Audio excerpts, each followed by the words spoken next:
Hey everybody, this is Rydo, and we're back to Yu-Gi-Oh! Master Duel and video game news. Today is Wednesday, July 26th. We got a version update here. Still having to download things before launching, but seemingly this is the last time, for at least the Steam version, that'll be the case. From this new update onward, the game will automatically update upon launch for Steam users. Thanks for your patience for automatic updates. It is logical when playing on a phone that you would maybe want to tell the players, wait till you're connected to a Wi-Fi to download hundreds of megabytes or gigabytes of data on the cell phone. It's not logical on a PC. It just isn't. Like there's a general assumption, even if you were playing on a laptop, that you would be connected to a Wi-Fi or a LAN hardwired Ethernet connection 100% of the time. And even if you weren't, by the way Steam works, Steam only downloads when connected to an internet source that is almost certainly not metered. And I think you can pretty much label connections if you were connecting like a cell phone or a cellular modem to a laptop or a computer. You can label those as metered and tell Steam not to use those connections. I would suspect maybe that's not really true. I'm not sure. But yeah,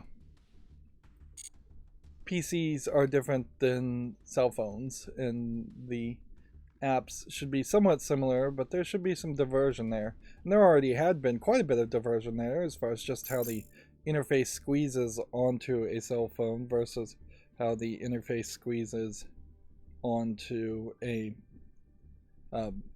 desktop.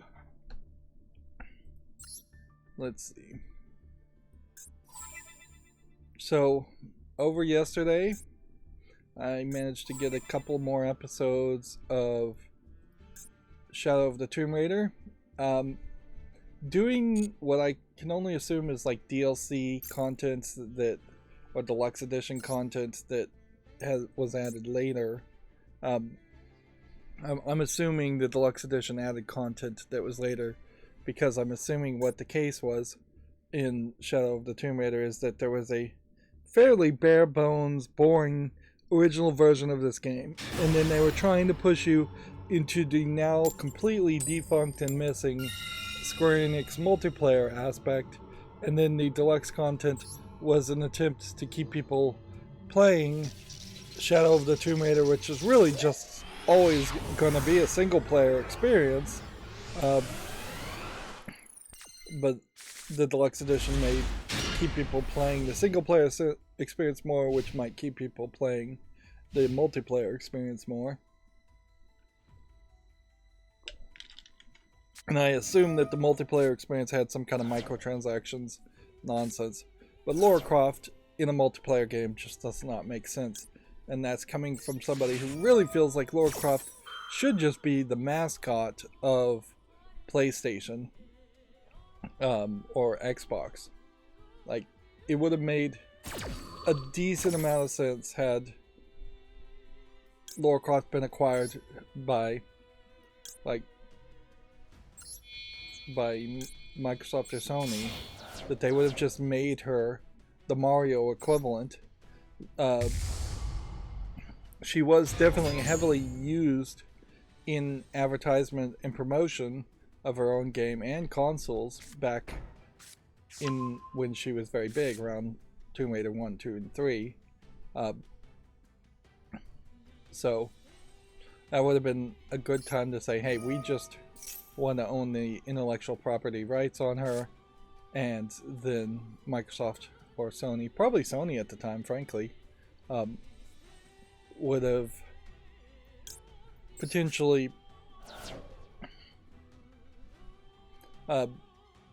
made a bunch of spin-off games.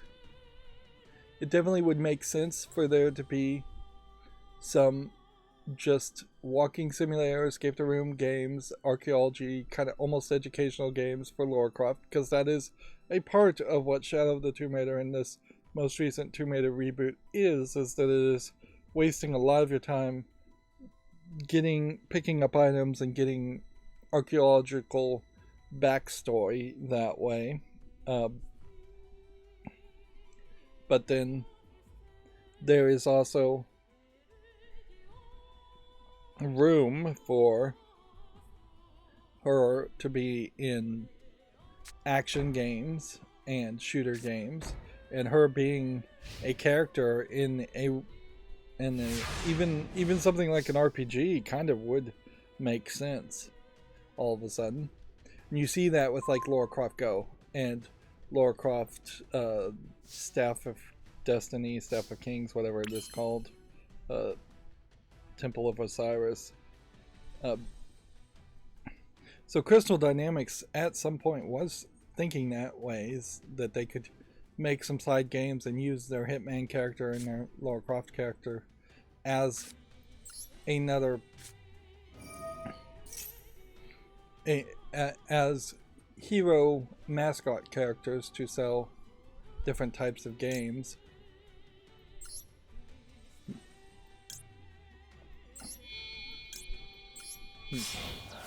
And I would definitely have put her in a racing game, and I would definitely would have put her in a Mario Party game. I definitely would have put her in a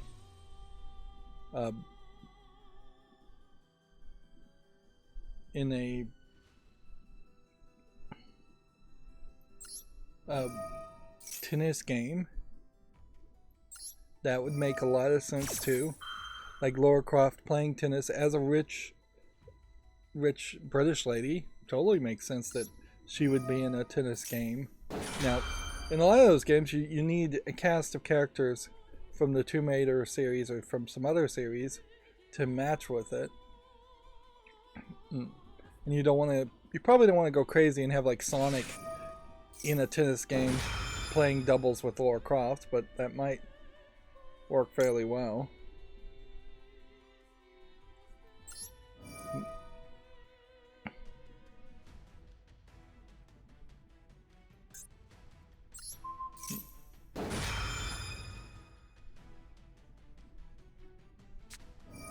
And honestly, if I was running a video game company right now, I would probably try to make a Lara Croft ripoff that had her more as a both CEO and an internet celebrity. And so just have her be popular, have her be beautiful, have that be part of her personality in her main storyline, is that she constantly has to go on these photo shoots and junkets, and she's using her beauty and sexuality to make sales and make deals and fund her archaeological adventures.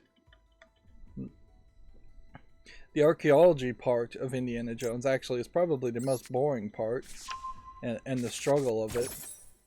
Particularly, you can tell now when you think about how the Dial of Destiny as an idea is basically just totally made up and not based on any real mythos, and the stones in Temple of Doom are pretty much just made up as a concept, and the Crystal Skull is too out there, too ancient aliens-y, whereas everything before Crystal Skull had at least an air of, there is some truth to all religions and some actual magic to all religions.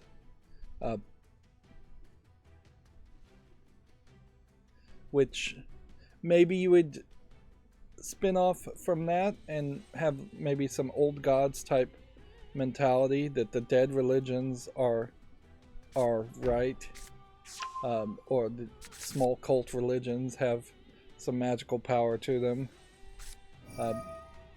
I wouldn't want to make a rip-off Lara Croft character that was super into being spooky.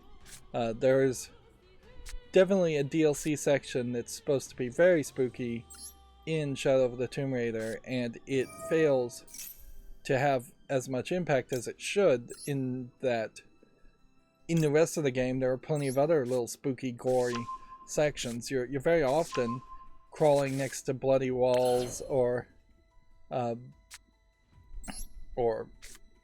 like crawling through a cavern covered in corpses. So when they do it just one more time, that's not particularly special.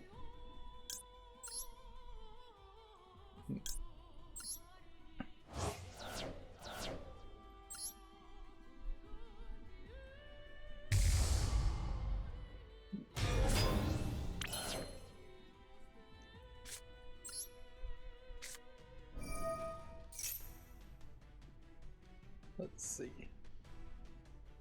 Let's go ahead and just bring about another one of these characters.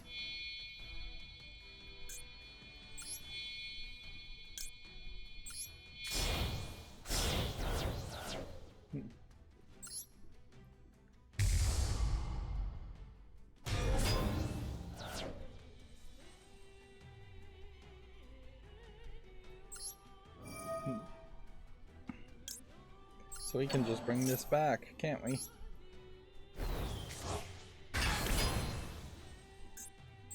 I imagine there isn't anything special here you're supposed to do.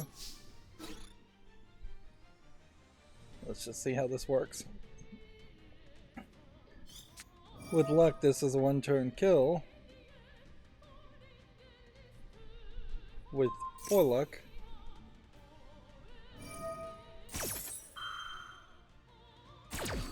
he defeats me completely, and then I'm out of cards.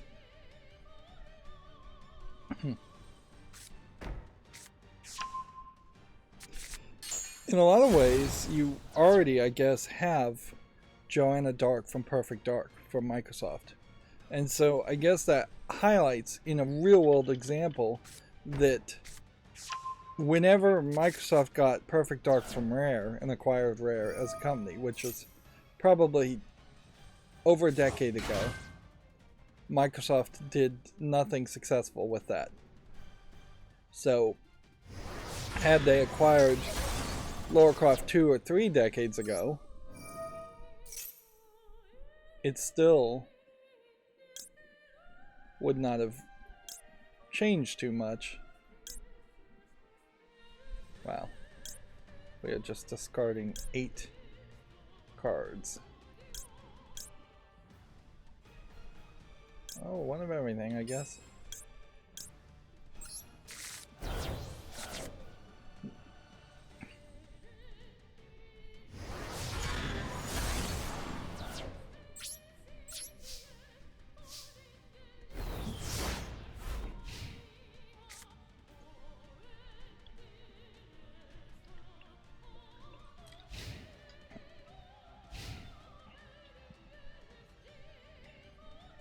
And in all fairness, even the Microsoft, I guess if I'm gonna have to move on from this conversation. I think I've had it too many times at this point, but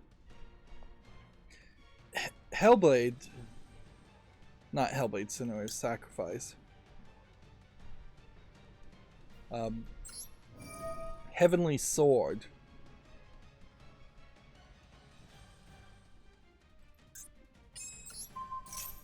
Shouldn't probably have activated that, but whatever.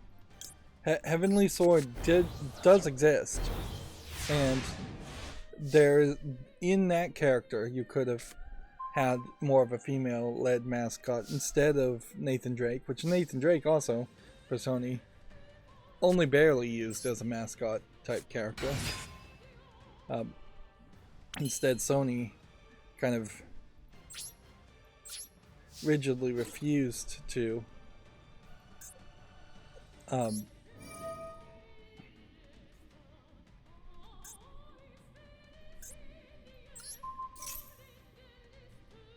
have a mascot. But yeah, you could have taken that Heavenly Sword character and you could have had her play a bigger role. Slight problem with that. that sucks.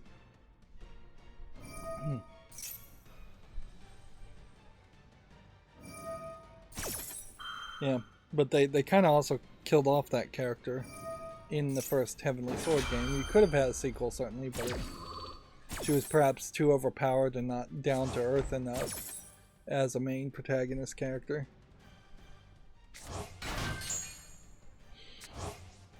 I'm gonna throw out just a personal opinion here. I know everybody hates Elon Musk, and I know very much that it seems like there's good reasons to hate Elon Musk, and he does seem like he is A, kind of an idiot, and B, a really big idiot, I guess. But yeah, if you put somebody else in charge of Twitter, and yet he's still somehow the figurehead in making all the decisions, as it seems like it's the case, by changing the Twitter's parent company to X Corp, which he had already done, and now changing Twitter to X, then he's really not empowering the actual president and CEO in charge of Twitter. And, like, that's just bad leadership in general. And I really would have hoped that he could have surprised us all and, like, done something with Twitter that would have been amazing and really improved the problems that existed with Twitter far before he was ever involved. But he hasn't done that. But I, in all fairness, have to say, changing the name from Twitter to X isn't really that impactful for people to really poop on him. And it really has just been gotten to the point where people, a percentage of people are getting on the bandwagon of pooping on every decision he makes. X, as an idea, is perhaps a little too short by one letter, but it wouldn't have been crazy to change, like, Twitter's tag to @T, so you don't have to type in Twitter, or even just eliminate, like, the vowels in it. So instead of it was TWITTER, maybe it was TWTR as a handle, because that would save people typing and it would be more efficient. You also, certainly, if you just turned it to TWTR, then that might be whatever Twitter's potential stock ticker would be, which you could certainly see using your stock ticker as a short code, and it would be a middle of the ground change instead of a drastic change to X. X is a little short, and in general, I think social media systems are probably better off if they don't allow any handles that are less than 4. Like, it's just too easy to accidentally tweet somebody. Otherwise, if you have an @T, @X,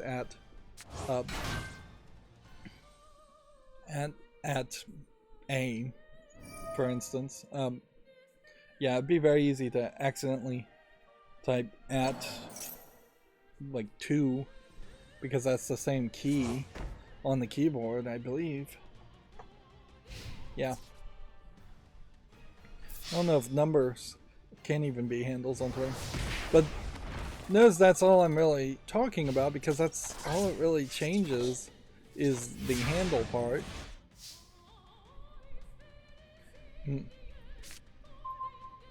But yeah, it's a dumb, rash thought that clearly he didn't think of, because Microsoft has trademarks and registered marks and copyrights around X in categories that almost certainly would overlap with things Twitter either does now or would want to do in the future.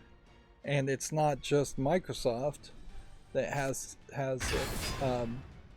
There are, I think, at least 2 other companies that I'm not even going to bother to try to remember that also have trademarks and registers around X. And X is just such a simplistic thing that it really shouldn't be trademarked or copied in that way anyways. And if I had any faith in Elon Musk, I'd almost wonder if this is some kind of 5D chess to invalidate the use of X in general. The Xbox still clearly would belong as a trademark and copyright to Microsoft, but them generally owning an X is kind of ridiculous.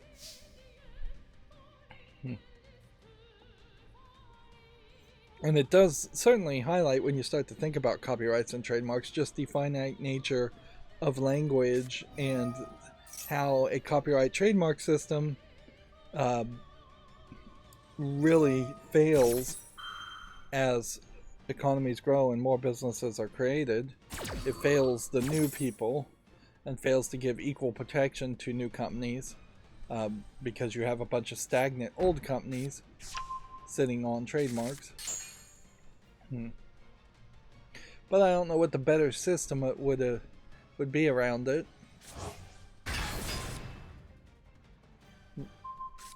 But yeah, that's not video game related at all. So let's actually talk about video game news and move further and quicker into this. Hades started airing on my channel. It's going to be a short run because I only got like 4 or 5 episodes into it and then couldn't tolerate the amount of resetting that the game has when you fall to your death. It looks to like an interesting game because you have this robot with big butt cheeks and a leotard, but the actual gameplay and programming around it is pretty bad. And I rage quit Hades, basically saying don't buy games for lewd reasons. Make sure they actually have good quality gameplay on it and polished experience. But I have noticed that the big butt cheeks have gotten me a few more views. Although I am very much just wallowing between, oh, this video has no views, and this video that with the big butt cheeks is getting 5 views. Oh, there's like a cat inside the crystal. So, in general, my channel's not getting as many views as I think it should be getting. And notably, YouTube's newest scheme, as people are starting to talk about it, is if you're in this like YouTube partner program, they have a new tab that says, we recommend you give us $200 to promote this video more. And of the 2 people that I've seen talk about it, they've said it seems to them like the videos are not getting really promoted anymore, and even if they were getting promoted more, they wouldn't get enough views to make back the $200. If anything, I guess this is YouTube just getting into the business of having you buy fake views. Or there is a possibility, I suppose, that there's some non-profit out there that just has to blow an advertisement budget and they don't care what it really does, so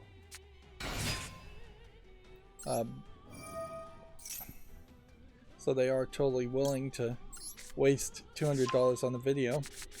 I could also see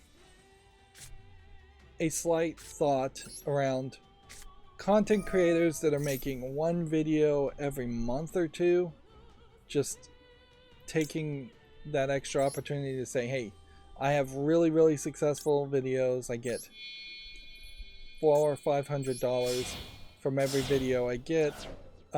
Let me go ahead and put $200 back into that, not perhaps in hopes of actually getting another $200 worth of ad revenue, but perhaps in hopes of just reaching a bigger audience. Like if you're a charity and you just don't care about making ad revenue, if you're just trying to get your message out there, I could see promoting your videos there in that way. But for most content creators who have who are living with the lie of YouTube being a potential career path. It really is just a scam. You would probably be better off buying fake views and just risking your channel getting deleted if getting caught. Or, arguably, you'd be even better off if you could... Wow, that makes a big sound. Buying fake views for channels that are competing against you to try and get their channels taken down. But that would probably be fairly expensive and wouldn't work, I imagine, too well.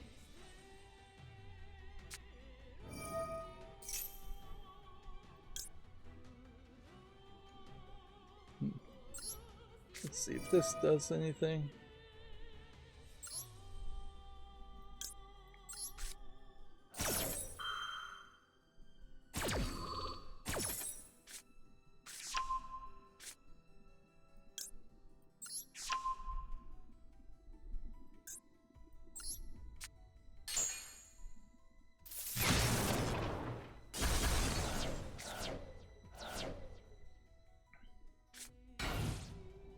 As far as video game news though, CD Projekt Red plans to lay off around 100 staff, roughly 9% of their team.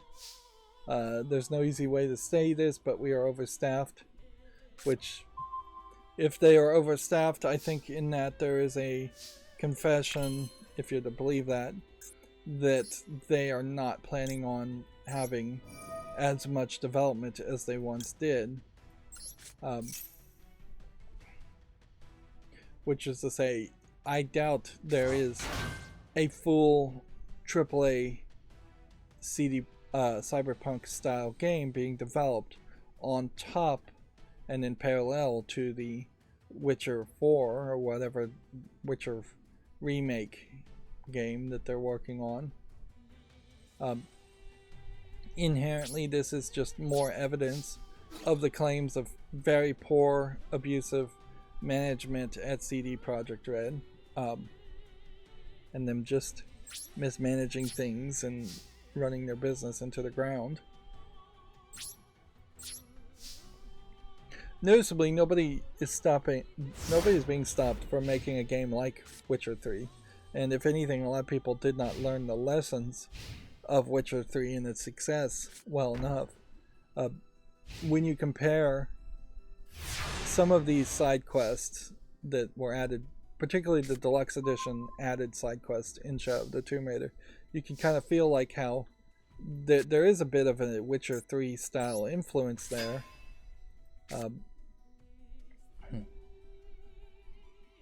And with that style of influence, they're making a very different game from what you really expect from Tomb Raider.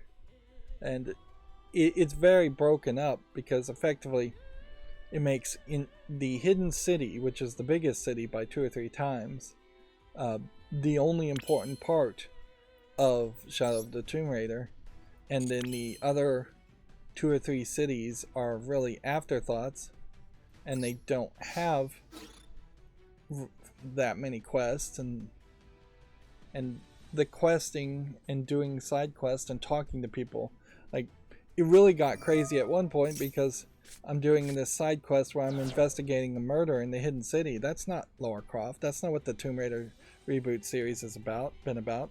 The Tomb Raider series has been about being a survivalist and hunting and jumping around through tombs, which none of that was done in the murder mystery side quest. And so it's just getting far too far afield of what Lara Croft as a archaeologist, researcher, whatever she calls herself, when she's pretending to be an authority in the hidden city because she's wearing a different outfit, and then investigating a murder because of it.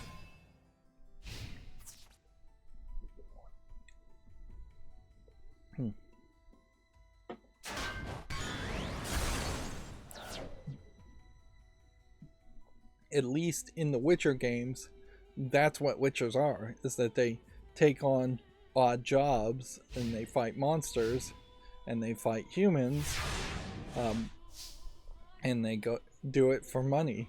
So they're just general work for hire characters with only the main story in Witcher 3 really connecting to that bigger aspect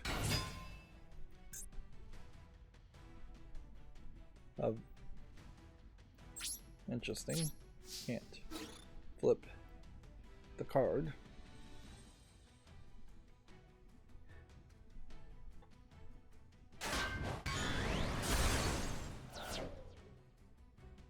Let's see. Moving on, the EVO 2023 schedule has been confirmed, including a surprise-filled Arc System Works panel. Street Fighter 6 will headline the show. This is Video Games Chronicle. So, several different announcements here of games. Now, what's weird about this, though, is EVO is a fighting tournament. So, it's interesting that it's now also getting announcements. But it's not a terrible thought, certainly, to have announcements around the fighting tournament instead of having fighting games in particular try to get press and attention during like Summer Games Fest elements. Also wanted to scroll through here and see the games that they're actually fighting in the fighting tournament. Noticeably, there is no Smash Brothers at EVO, and there is no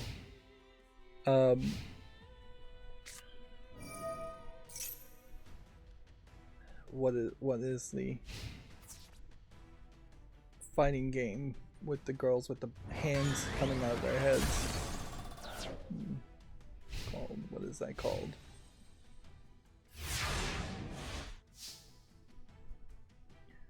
I want to say Squid Girls, but that's not it. Well, I can't think of the name, but there was a fairly recent controversy around them changing the art, basically censoring the art, in your fairly standard haphazardly way of censoring some of the like panty shots or leg shots and covering up a little bit of skin, but still not covering up all the skin in this 10-year-old fighting game.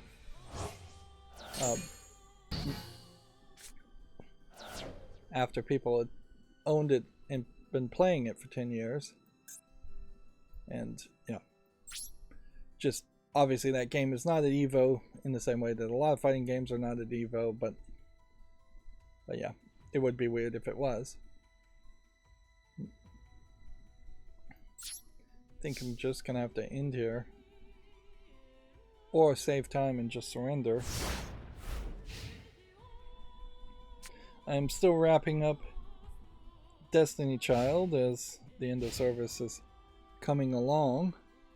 Spending the last bits of all the resources I could possibly spend and trying to figure out if I'm spending it in the right place or the wrong place.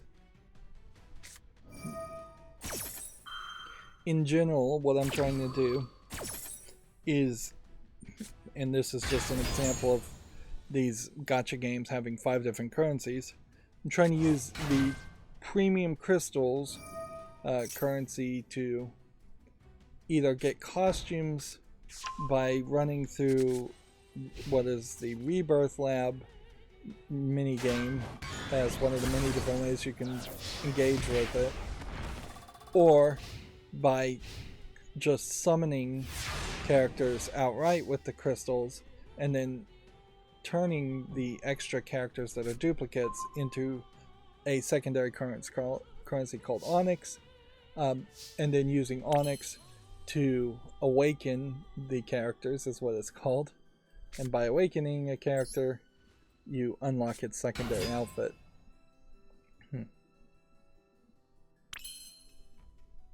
So yeah, there's an awakened secondary outfit that's usually not as interesting as the other costumes in the Rebirth Lab, but The costumes in the Rebirth Lab are also way more expensive.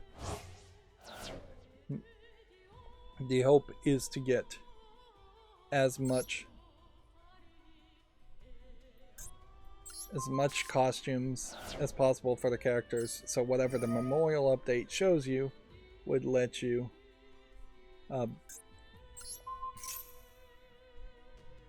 see those costumes.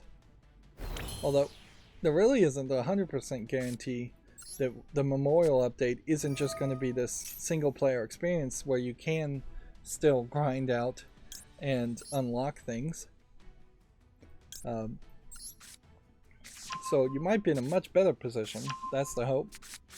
I've also created in my own mind a extra hope that perhaps the people at Shift Up that worked on Destiny Child may decide to go away from Shift Up, which is now being controlled one way or another by Tencent, and just start a different company and start a different game, and you could join in on that instead of sticking to like Nikkei, which is Shift Up's newest game, which will almost certainly also get shut down in favor of a new game whenever they make one by Tencent. And if there ever needed evidence that Tencent isn't a 100% positive effect on companies, we now have a prime example of this. And honestly, I doubt this is the first time. I wouldn't be surprised if this is closer to the 10th or 12th time that Tencent has invested in smaller Korean or Japanese companies, Asian companies that Westerners just haven't really been paying a lot of attention to.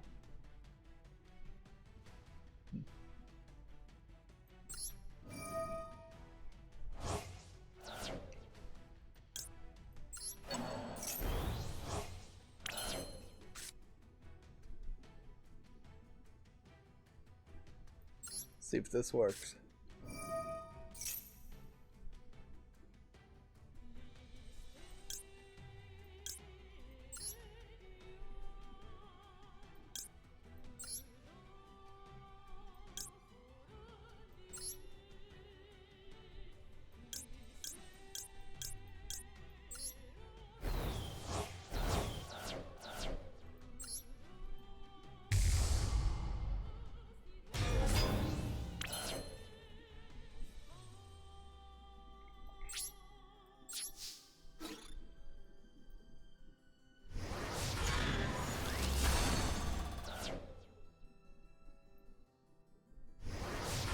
This is taking forever.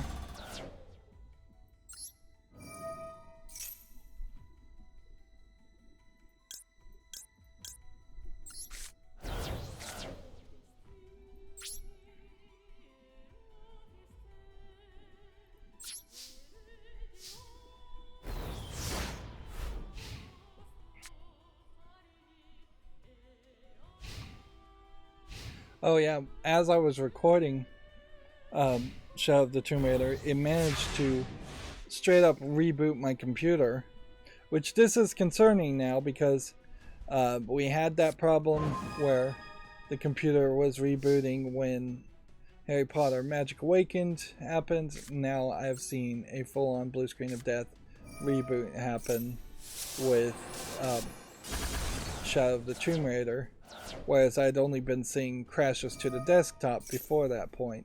So I'm wondering very much if this isn't some problem happening with my computer overall. Like, I think it might be time to go ahead and install the 2022 update, 2022 H2 update to Windows 10.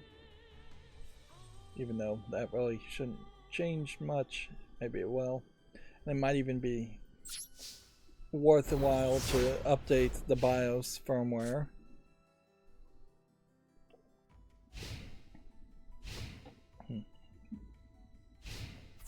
But clearly, also I will say, it's 100% obvious that it is video card related at some point. When you're opening a door and loading in new textures and the game just crashes, that tells me it's the game accessing video textures and video RAM in some weird way.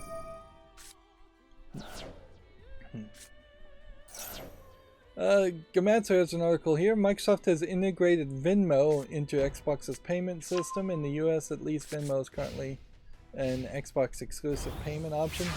I don't really know if Xbox needed another payment option, but I guess it's fine to give people options.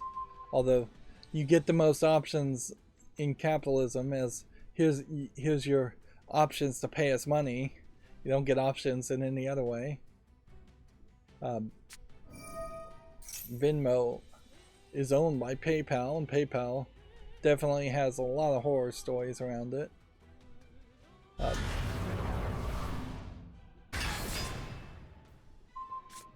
Like,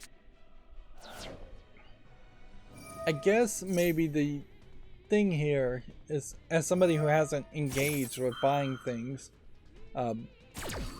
might be that they just don't have any of the other any other payment methods. Seems fairly weird that there isn't a direct connection to banks and Visa and American Express and just the credit card companies in general. For the most part, paying for digital games and subscription service have been done by buying a card through a physical retailer or linking the account to PayPal.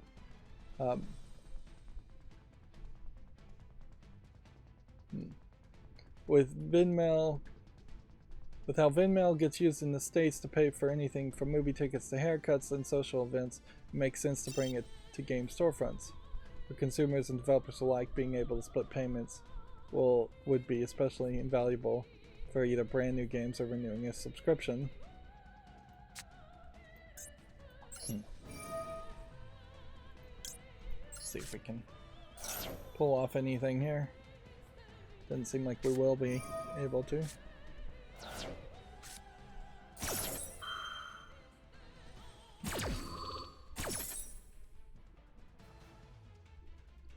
I want some variety, certainly, in this Yu-Gi-Oh! Monster Festival. I'd like to play the other decks, but playing the other decks is not gonna help. So yeah, I guess I'm just unaware, blissfully unaware that you can't actually just put in a credit card and use a credit card transaction. It is a little surprising, I would say, that there isn't an NFC reader. That those at this point would be very cheap to put on a console, where you could just tap a contactless credit card and do those kind of payments things. But even for the Nintendo Switch, which does have an NFC reader built into it, they've never engaged with that idea of contactless payments. It's almost certainly too much bad press for what little it would be worth, and it empowers kids to spend money they shouldn't be spending too much.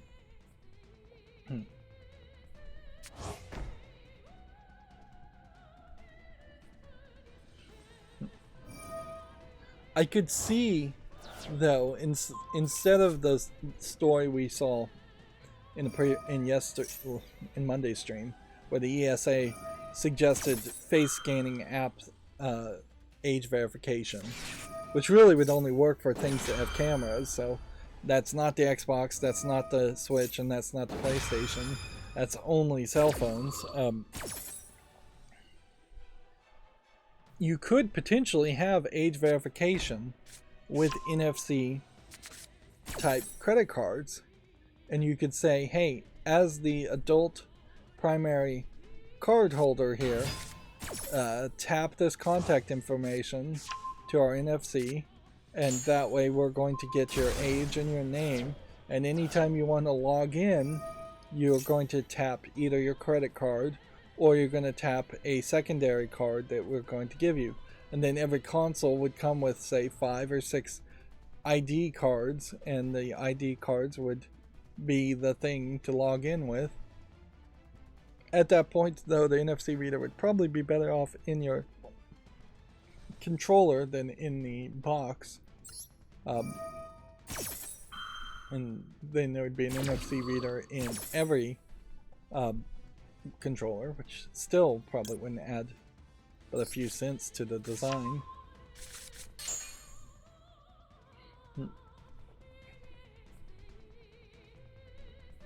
And then all of a sudden, if kids were identified and logging into their profiles with kid logins that weren't actually tied to a credit card information, you probably would get a decent amount of protection there. And then, of course, the game companies would lose sales from all the kids buying things without their parents' permission. Yeah, let's just try this. Double Fine is at an anniversary. Let's see. Today. Let's see where it was. 23 anniversary, so it's been 23 years since Double Fine was formed after the fall and split up of LucasArts, with some, if not the largest group of people from LucasArts going to Double Fine. But in that 23 years, they've had a very rough experience, certainly. Like, notably, they're not going to mention things like Brutal Legend, which is probably their most ambitious thing. They're just going to instead mention Psychonauts 1, Psychonauts 2, which is their most successful Double Fine titles. But then, like, Costume Quest 1 and 2, while interesting experiments have just been played out and you can't really highlight them too much. And then Broken Age was a Kickstarter nightmare idea, and not much came from that. And I don't know if I can really even name anything else that they've done in 23 years. Like 5 games in 23 years. And that's a very long cycle for a company that's making niche games that were never going to really appeal to the mass populace, and making smaller scale games that at best you would say are AA games, not by any means AAA games. I don't know what the trick here is, so let's just do that.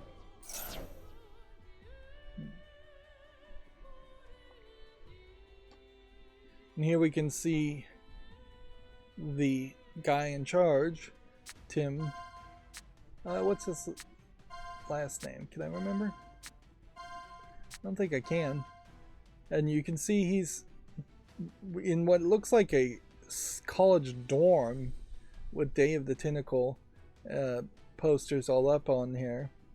This might just have been an old office for him, which, if anything, this just highlights that he over decorates all his offices or dorm rooms far too much. He has definitely aged in the time since that picture has been taken, but in general he kind of looks the same too. It's not a huge diversion there.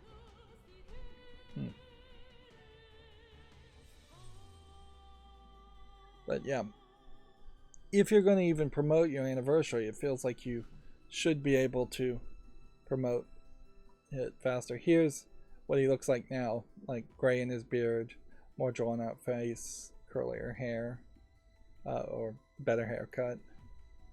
Perhaps he's lost some weight, skinnier face. But yeah, 23 years, so we'll do that. Has he really mentally matured in 23 years? I don't know him personally to really say, but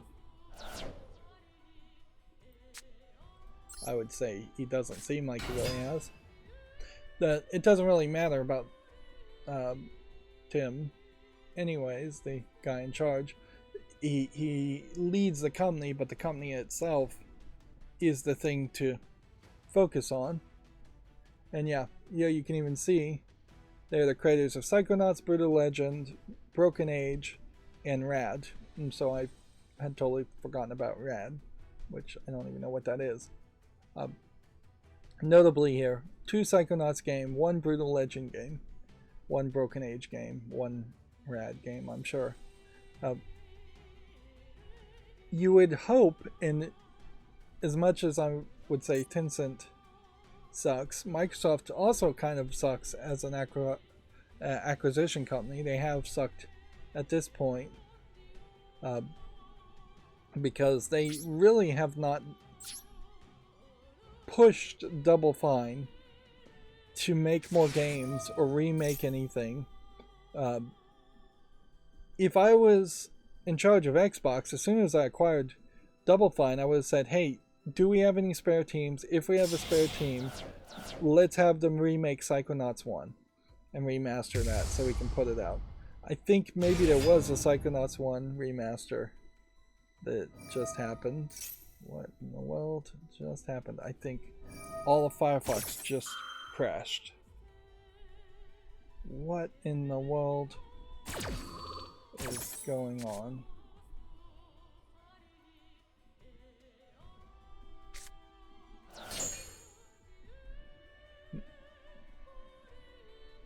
What in the heck is going on now? I can't blame that one on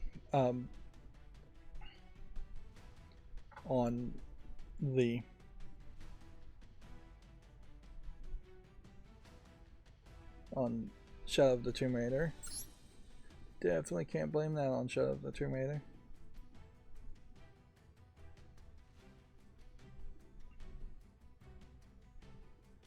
Anyways, it seems like it's mostly working. Yeah. If I was in charge of Microsoft, I would have said remake Psychonauts 1. Psychonauts 2 would have been put into development. That did happen. But then I also would have said, let's remake Brutal Legend and let's make some spin-offs of Brutal Legend in a way that we could continue that story or do something like that story without the real-time strategy element. Like, in general, I'd say remaster the first game so that you can skip the real-time strategy boss battle fights, and then the game becomes a lot more accessible and playable, and then spin off the real-time strategy boss battle fights to a separate thing and make a sequel to that if they really loved that concept, which it seemed like Double Fine really did love that concept, but nobody outside of Double Fine really seemed to care. But yeah.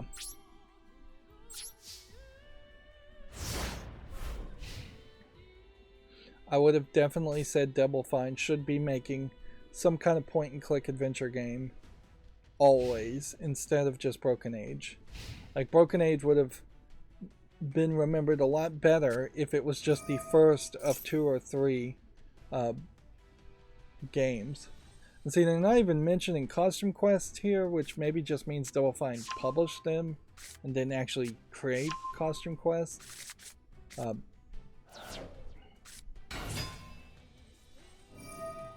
yeah, as being owned by Microsoft, there's just not a lot of support here. Noticeably, they're not mentioning in Twitter Headlander or Massive Chalice or stacking. They've never even known about Middle Manager of Justice. They made The Cave, and clearly The Cave should have had a sequel, and stacking should have had a sequel. Some of these games, particularly as Microsoft could have funded these things just to be games to release on Xbox Gold, just didn't happen.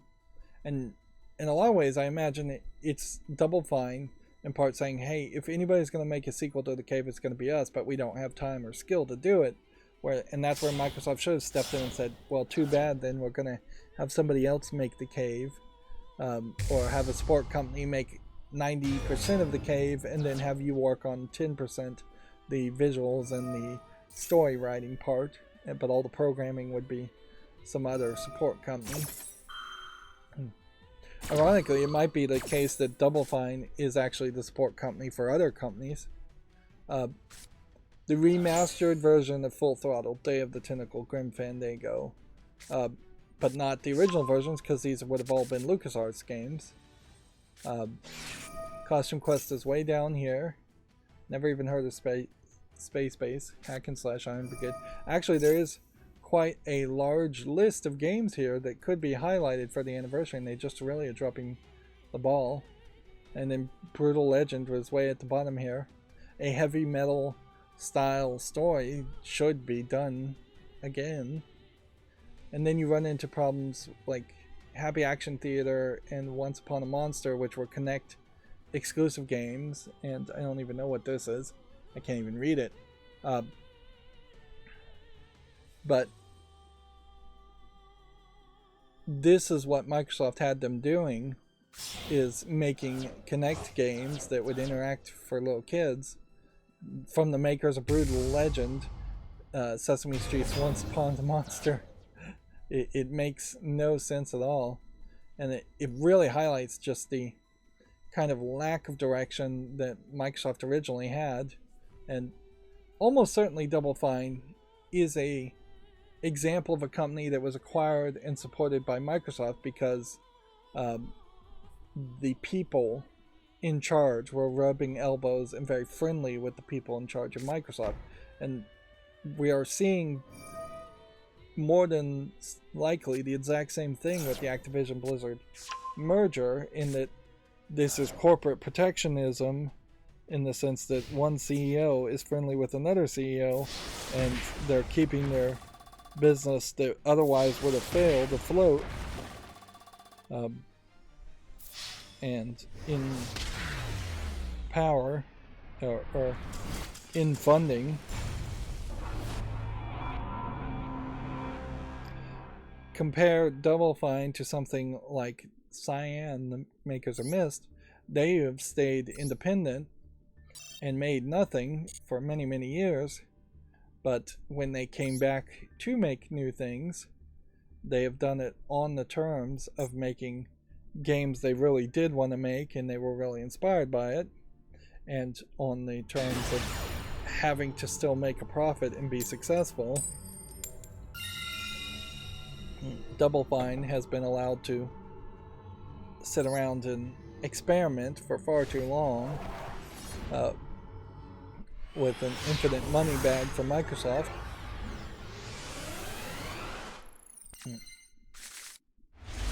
Apparently, they started the company on Tim's birthday, so it's also his birthday.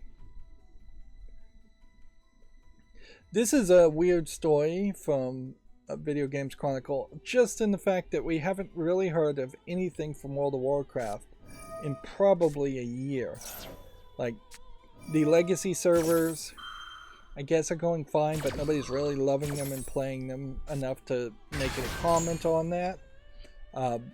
And it's been a fairly long time since we've heard any announcement as far as updated new content for the main servers of World of Warcraft. At a certain point, I guess you have a decent cause here in which they're giving away pets, yellow and blue, nod to the Ukrainian flag, and then the proceeds are going to the to Blue Check, which you'd have to investigate Blue Check as a charity to make sure they're legitimate, particularly in a war-torn country. Aid is likely to be stolen or smuggled.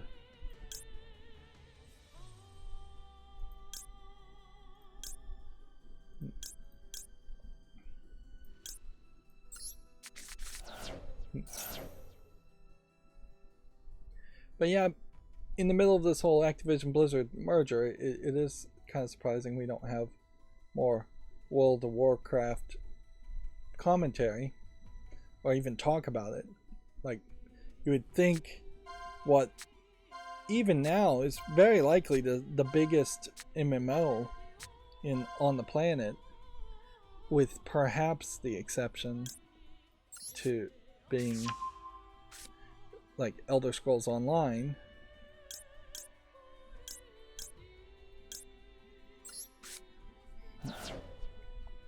You would think that there would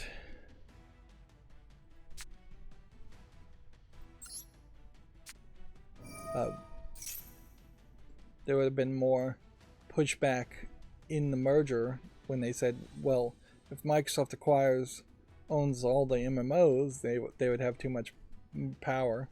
Not that Microsoft owns any other MMOs, really. I guess MMOs just don't matter, which in fairness, I really never felt like they did.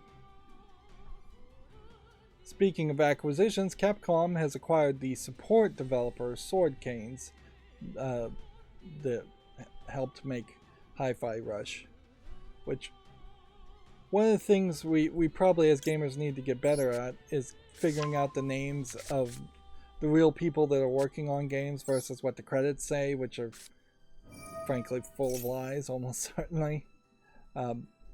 There's a lot of support developers out there that are doing a lot of the heavy lifting as far as how games are made, and they're not getting the appropriate credit. That's one of the things that I posted on I've made now 2 posts on the Destiny Child Global subreddit. I made a place and I said, hey, people, if you know the names of the actual people that worked on Destiny Child, let's put their credits here and put some updates here, and just have a forum post that people in the future could search and realize that this is these are the people and this is what they moved on to work on something else. In some cases, it's pretty obvious, like when there's a hired musician making the soundtrack for Destiny Child, like that was always a that would have always been like a contract work anyways, so that they were fairly independent. But the actual artists making the characters are much more interesting to follow than to follow just Tencent, the parent company, or Shift Up, the developer, because Shift Up at any point could drastically change as far as who's working there now versus who's working there in the past. Inherently, there is this logical fallacy that corporations are people, and I'm not going to get into too big of a rant here, but it's just not the case. If I went and started to work at Microsoft tomorrow, I did not help make Windows 3.1 or Windows 95 or DOS or anything like that. So, should I be putting on my resume that I did make DOS and did make Windows 3.1 just because I'm working at Microsoft? No, that would be insane. That would be just straight up plagiarism and lying. But Microsoft claims they made DOS and they made Windows 3.1 and they made Windows 95. There's a very good possibility that maybe only a couple people that work at Microsoft now did work on DOS, did work on, and by DOS I mean MS-DOS, not just random DOS, or IBM DOS or something like that. Yeah.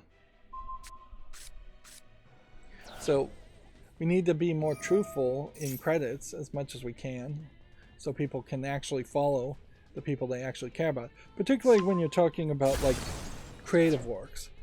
It is slightly believable. I'll meet you halfway that Microsoft may have a long-running history of establishing ways to write code and rules to write code and just like a style guide and how a mentality on how things should work.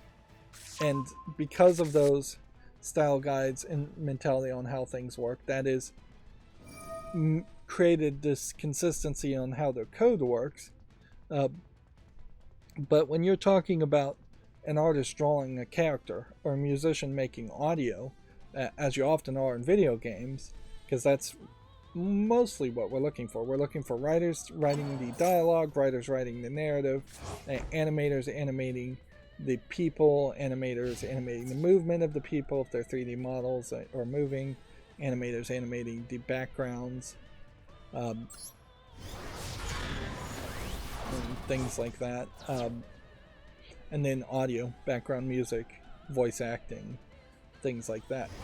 We don't, as gamers, particularly care about the project lead and how he overworked or underworked his employees, or how he scheduled vacations, or how he fired people that weren't working out, or how he hired QA teams and then ignored what the QA team said. And inherently, we kind of don't care about the QA testers, because the QA testers may be really good at finding bugs, but we would never know it because they have no power to actually fix the bugs. And it's pretty difficult to even follow programmers, because you just really can't tell who's programming what unless there's just one programmer that made the entire program. And then at that point, I guess you have to attribute everything to that.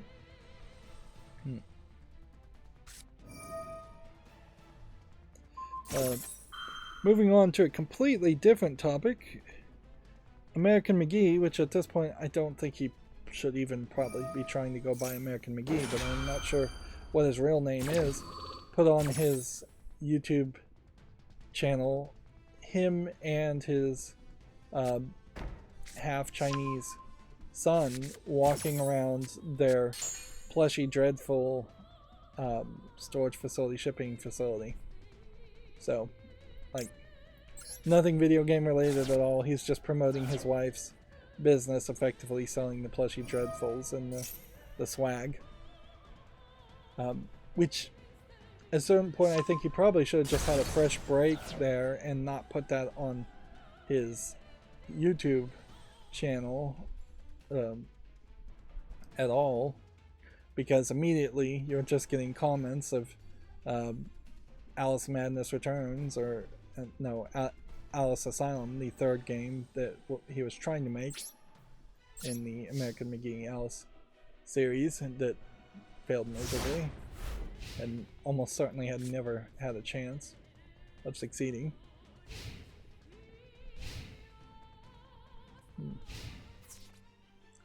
Let's see.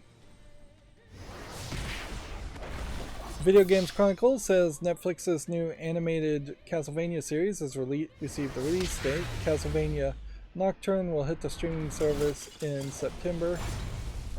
If anything, I feel like this is a different style, and this feels like this is going to be a different Belmont. There is, however, going to be some weirdness. It's coming out September 28th. Interestingly, I would say Netflix has, for the most part, succeeded very well with their password crackdown and increase in price by eliminating the basic plan and the basic ad-free plan and replacing it with a more expensive basic with ads plan. This does seem like a different art style, but I don't know what the timeline really would be, because they kind of had done a pretty good job of wrapping up the Dracula storyline, and you kind of wouldn't want to undo that element and make what was a fairly good wrap up into something different. Wow, 4 days left. I have managed to win exactly one duel in festival since this quest has been added, so suffice it to say, I am not particularly chipper around the amount of progress that has been made today. It's around this festival in general. On the good side of that, I can't do anything else until the month starts over, since we're already at platinum. I didn't even go into the shop and open any packs today, and we'll just save that. Yeah, I can't go and do this, so all there is to do is to really keep playing this, and if I got really lucky, 3 victories, I would get to this point, which is the minimum of what you would want to have happen. Not that I really care about a crystal mate character, but I really would like to get to this point, which we're nowhere close to get 300 more gems. And then more legacy packs are still helpful. They still got plenty of cards to go and plenty of stuff to do. But increasingly it's becoming at least more noticeable that some of these events are just straight up duds. They just do not work well as events. And at a certain point I'm glad that Yu-Gi-Oh! Is experimenting, but in their experiments they need to have some more successes, or they need to kind of slow down on the experiment and have events last a little bit longer so you can bang your head at them some more, or lower the requirements.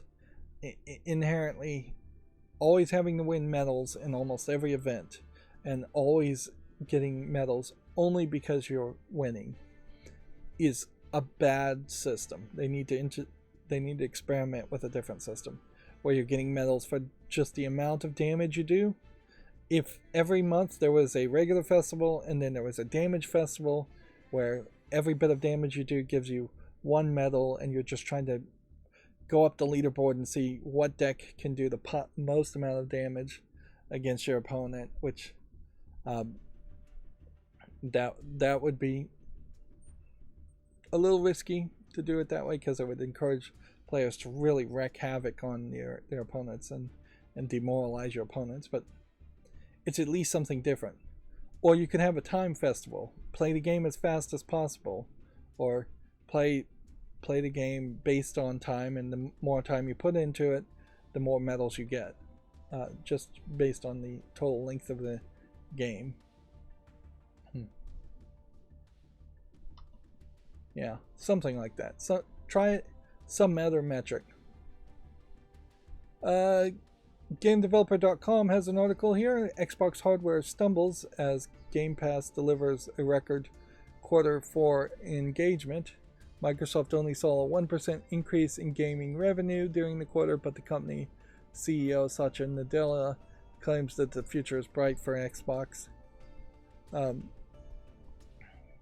In this last quarter that they're talking about for their fiscal year, which their Q4 being now is a little off from what you would expect as far as just a regular year Q4. There really hasn't been a lot of big games or successful games for Microsoft. So yeah, what in the last 3 months or 4 months or even 5 months has come out for Xbox that they'd be celebrating or talking about? Not much. Plus, times are tough and everything's getting more expensive, and we can just go down that route and point out other things. It'll be interesting to see if Sony gives similar reports, or if Sony somehow manages to do a lot better. I could see Sony doing better because they're going to have the strength of Spider-Man games and Last of Us 2 remake, Last of Us 1 remake games, things like that. Moving on, Capcom has boosted a consistently strong mid-2023 quarter. Big hits like Street Fighter 6 and Mega Man remasters have helped drive Capcom's extremely profitable spring and early summer. That is also perhaps overlooking Resident Evil 4 remake, which would have definitely had a big part of that. Let's see. throughout June and July, Street Fighter 6 sold 2 million units, Resident Evil 4 sold 5 million units, and Mega Man Battle Network 1.35 million units. So clearly Resident Evil 4 is the game to mention, and yet here we have GameDeveloper.com not mentioning it at all in their subheadline. Which that feels like there's potentially a bias there. What is the bias there? Anti-horror games, I guess.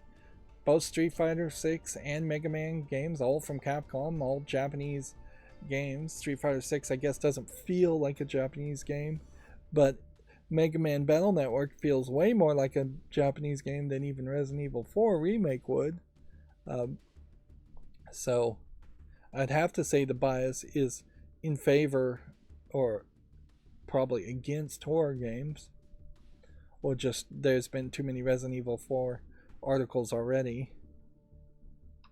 Or, you know, whoever is writing the headlines, usually the editor on the website, is just weird and deciding something else.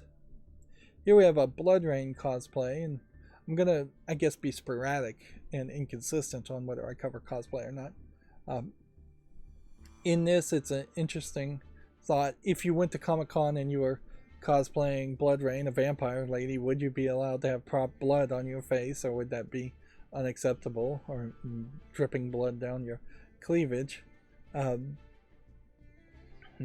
Blood Rain is interesting in particular since they have not made a new Blood Rain game in a very long time. I think they may have announced that they were working on a new Blood Rain maybe a year or two, but then they've been completely radio silent since then. And Blood Rain is definitely a Lara Croft-like character who is perhaps best known. I don't think her real name is Blood Rain even. She's best known by her appearance and selling on sex than she is known for her actual game, which was just a first-person shooter with vampire elements. She's basically like Blade, is to my understanding. You have a black leather outfit, but in this you can't really see too much of the outfit as far as the actual costume cosplay. And then a bright red wig and perfect makeup, which in this case I think the perfect makeup probably is in line with the way Blood Rain would have been depicted. What's funny is this is hashtag both movie and video games. Is there actually a Blood Rain movie out there? I don't know. If there was, I missed it. There is, according to GameDeveloper.com, a report that a unannounced Immortal sequel was killed by Ubisoft amid larger franchise focus, which is to say absolutely nothing. Because if you can't drop the report part, then you're just reporting on rumor and speculation. And even if you are reporting on rumor and speculation, you should still drop the report part. If it's an unannounced game, that means very little it was probably done on it. It could have just been in the concept where one person said, hey, let's make a sequel to Immortals, and then it was canceled. The update here says that Ubisoft stated that its Quebec team, which developed Immortals Phoenix Writing, will have some teams and resources shifted around to work on other projects, which these two statements potentially are completely separate from each other. When I see this, I think, oh, this could be like a God of War / Kid Icarus merger. It would kind of have the visual of Kid Icarus that people are somewhat nostalgic for, people who probably never actually played the original Kid Icarus games, and then a God of War flying thing. Although once you get flying to a character, you have some big problems at that point. Anyways. But Immortals Phoenix Rising as a game did not go anywhere, was not well received, and so even if they did announce a sequel, people wouldn't be that interested in it. see. GameDeveloper.com also is consistently desperate for blog submissions. They have retweeted it. It seems like they're going to retweet it every couple of weeks to just remind people that their blog submissions are open. Which, yeah, I don't have anything else really to say around that. TubeBuddy here deserves to be like locked in the stocks and have tomatoes thrown at them for this retweet. This is how you do it. They retweet it, and so you have this person, Patty Galloway, who allegedly is a successful YouTuber. There's frankly a lot of people who claim to be super successful YouTubers, and they aren't, or they're successful YouTubers because their entire channel is about tricking people to watch their videos who want to also be successful YouTubers. And you see this in the real world far before YouTube was ever a thing, where you have these motivational speakers and these success managers and buy my book type people who only are successful because they've got enough other people to think they're successful, which at some levels maybe that is all success is in some industries. But this YouTuber is talking about he uploaded a video almost 2 years ago, and every single month it pays him between $500 and $1,000, which in fairness that is what most YouTubers would benefit from if that happened to most YouTubers. And that certainly was the idea of my YouTube channel in particular, is that I wanted to make a lot of content while playing games that I was enjoying, and I hope I can still find ways to enjoy playing video games even now, although it sometimes feels harder after 10 plus years. But yeah, the idea of having passive income and getting $500 to $1,000 just in general from all my videos would be very helpful on a monthly basis if you could get some kind of level of consistency there. But the numbers, when you start to see it, and the fact that this person got in early, 2 years earlier at least, really highlights the reality that this is just not going to happen for 99.9% of YouTube content creators. The 3 steps to make an evergreen video: choose a timeless topic, and then it goes on, and you can show more. Choose a timeless topic, avoid context-dependent material, hit a future-proof quality standard, which future-proof quality standard's pretty much impossible to do, and talking about something very generically is basically making fluff content that nobody cares about, and timeless topics tend to be impossible to talk about too. But look at the numbers here. This person has their analytics up here for what looks like the last 2 years, the lifetime of it. But this information here is done usually in the last 30 days. So, is that accurate? No. This has to be lifetime.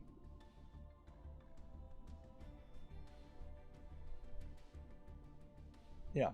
So, in the lifetime of two years, this video has been seen by, I'm going to assume, 5.1 million people, views, which has given him 325.7 thousand watch hours, and overall, I'm not sure if that really means it's given him 60.4 subscribers, 60,000 plus subscribers, and an estimated revenue of $20,000.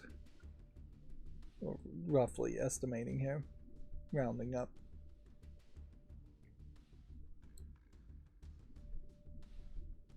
That being said, what is not being shown here is the average performance of his other videos, which are somewhere around 1 million views.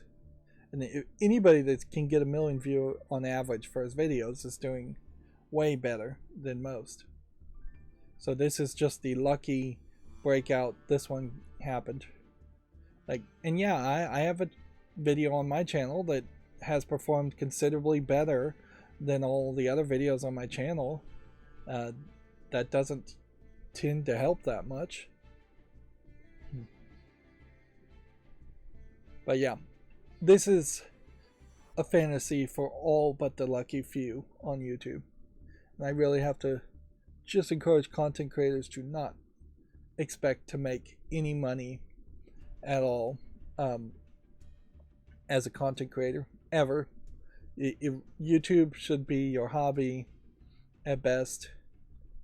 And even if you got really lucky and really successful very early on, putting your effort into it is probably not going to pay off in the long run. That being said, though, in the United States, in particular, where jobs are still somewhat plentiful and pay still somewhat well, that would be the advice. If you're in India and the options are work at a call center for $1 a day or be a YouTuber and make $5 a day, then be a YouTuber by all means. But yeah.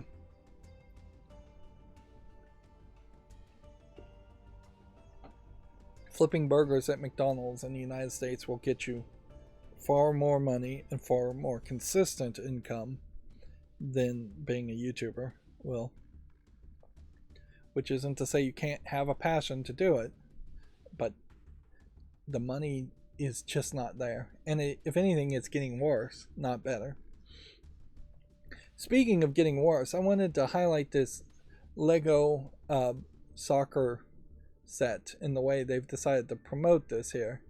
In that the complaint about this set that I had, while it does have some interesting side builds as far as cameras and a slightly different stadium and some extra accessories, it's not giving you a full court of a soccer field. Compared to the Lego foosball table, though, it looks like it's considerably fewer pieces, which is kind of helpful in the price range. Not that it would be particularly that cheap, but you're not getting a full team. I think it's 7 to 9 players are supposed to be on the field per team. And you're getting 4 players, identifiable female soccer players. This is about promoting female soccer players, and 1 goalie, and no other team at all. And now they're promoting this by saying, take this, let's just assume it's a $150 set that probably should be selling for about $80. They're saying, take this set and supplement it with an $800 tablet. Let's just assume that's the average price of a tablet, or a $700 cell phone, and watch video of actual football / soccer. It's ridiculous. Completely ridiculous.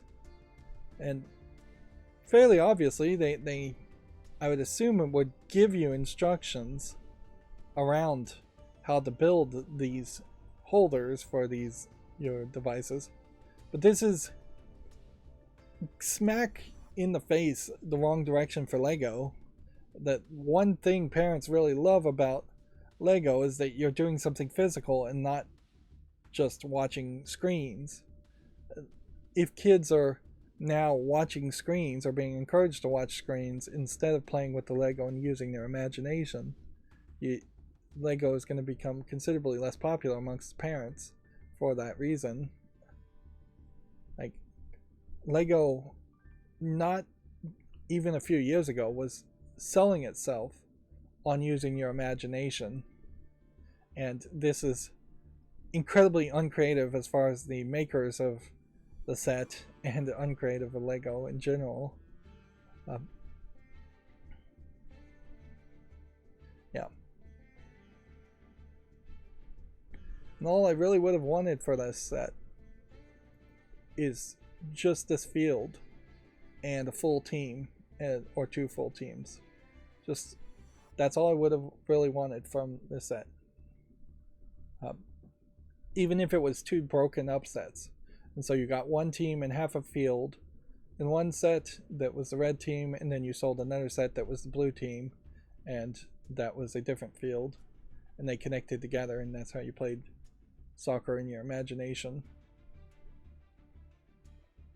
But yeah, that's not video game related. There was this dust up about Ubisoft deleting inactive accounts.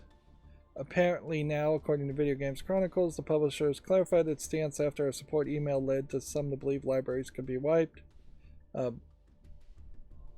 Ubisoft says it won't delete inactive accounts that have purchased games, which almost certainly every Ubisoft account that exists has a purchased game on it. I looked into my account and logged in just in case, and I have like 8 games, almost certainly all of them purchased through Steam. Maybe I got one for free some other way. There is something, I guess, maybe in the GDPR, where if an account is inactive, it has to be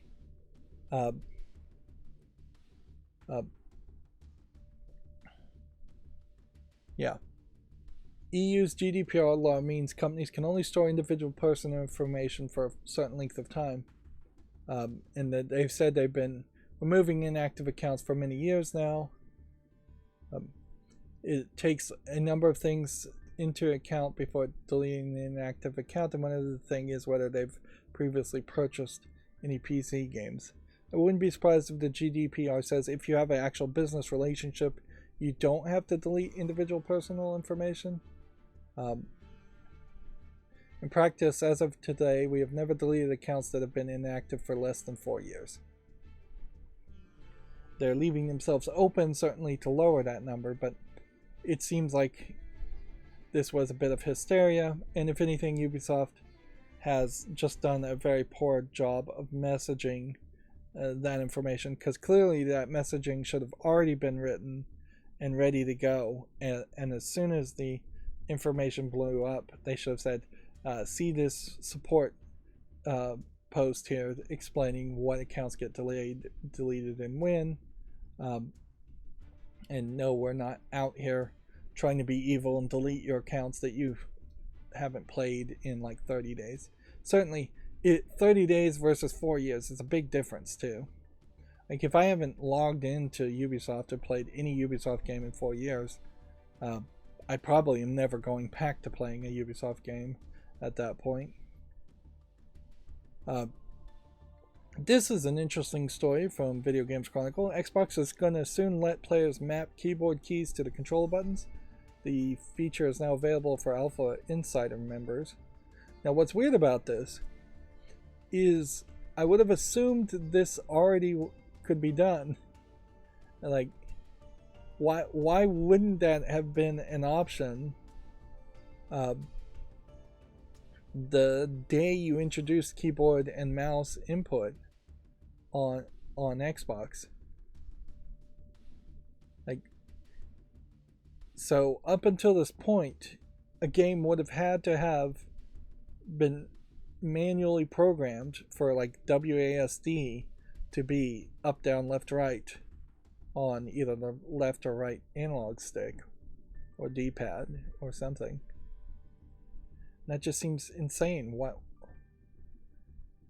If anything, I guess that just really highlights how little interest they have in actually supporting keyboard and mouse on consoles. And in all fairness, I just don't think there is that many people that really want to play keyboard and mouse on on the consoles anyways. You're just better off on a PC. I say this as Firefox is crashing and my computer is potentially breaking. You know, Firefox honestly could have crashed on its own for its own separate reason, but I really am stretching to find excuses. But Firefox has been consistently problematic with all its plugins. It's just never really crashed. It probably has crashed actually before. Alright, let's move on here. I started to upload some of the YouTube shorts to the channel, and then I remembered I can only upload 100 shorts at a time, so I've dropped the ball on making YouTube shorts and actually uploading them, and I really have dropped the ball on scheduling things. We're still doing the Steam Stealth Fest, and yeah, this game still requires co-op to play, 2 players. I'm really glad that didn't become a standard thing, because that could have been really annoying if all of a sudden there was a significant number of games that required co-op to happen, required a second player. Noticeably, there really aren't any YouTubers out there other than maybe Game Grumps that have a second player covering and playing the games with them. Let's go through the Video Games Chronicle articles quickly. We already talked about the Evo. We already talked about CD Projekt Red. We talked about Capcom acquiring Sword Canes, which apparently this is their logo. Let's see. Ratchet & Clank Rift Apart has been Steam Deck verified. It was claimed in 2020 that it wouldn't be possible to be played without the PlayStation's SSD. I also saw a YouTube video, I haven't watched it yet, where there's a mod out there to put in Hall Effect control sticks into the Steam Deck, which there already was a mod, I'm pretty sure, but it was very difficult to do it. I would be a little surprised if there isn't some version of a Steam Deck 2. And honestly, they should just make annual versions and not call it Steam Deck 2. They should just call it Steam Deck 2024. Parentheses. But I could see a more expensive version there that has Hall Effect control sticks by default. Internally, I would hope that a new version of the Steam Deck would have a better way to put bigger sticks of SSD, NVMe RAM in it, maybe better battery, bigger batteries, and maybe even a better cooling solution, perhaps with that new technology that's going around, where it's a solid state cooler instead of a fan cooler.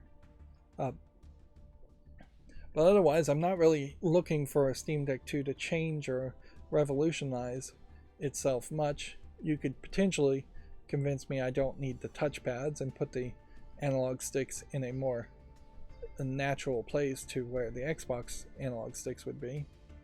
But that's about it. Yeah, notably, there is a problem with the Steam Deck in that there isn't a place where you can go get your hands on one. It would be very nice if GameStops or Best Buys or just electronic stores and general Walmarts had Steam Decks that you could actually go and pick up and hold in your hands and make sure it has a comfortable grip. But yeah, so far Valve hasn't done that. We already talked about Ubisoft canceling an Immortals Phoenix Rising sequel. This, if anything, feels like this is a article by mainstream video game journalists who perhaps enjoyed Immortals Phoenix Rising way more than your average gamer did, where your average gamer didn't seem to care at all about it. I already talked about the pet pack. Bender, Fry, and Leela are now in Fortnite. Who is this character? This color swap of Fry. Is that his brother? Chansey is the name. Then you have Hypnotoad and a giant lobster claw cracker. Hulu has given Futurama a new season, and I watched their first episode, which really is a fine episode. It's not anything super unique other than it's an episode about being on Hulu and making references and making fun of Hulu, as Hulu has just picked them up. If anything, it breaks the fourth wall perhaps too much, and definitely I would say keep an eye out to see if perhaps Futurama has nothing new to say in this season, which is very possibly the case. Like they've gone, this is like their 11th season, so they've made all the jokes that they can think of. They can't really go that further. And some of the people who worked on Futurama went on to like make Enchanted on Netflix, and Enchanted really didn't work as a concept, and they've gone on to do other side projects as Futurama was canceled and then comes back, and yeah, I think they're just kind of out of steam. And I'd say Rick and Morty potentially has got the same issue around it, in that it's likely to be somewhat out of steam in the next season or two. Although Rick and Morty also has a problem now that the voice actor was canceled in a cancel culture attempt, and then all the accusations were actually recanted and proven in a court to be inaccurate or wrong, and they still didn't hire back Justin Roiland. So he was doing the voice of all the Rick and Morty characters, basically.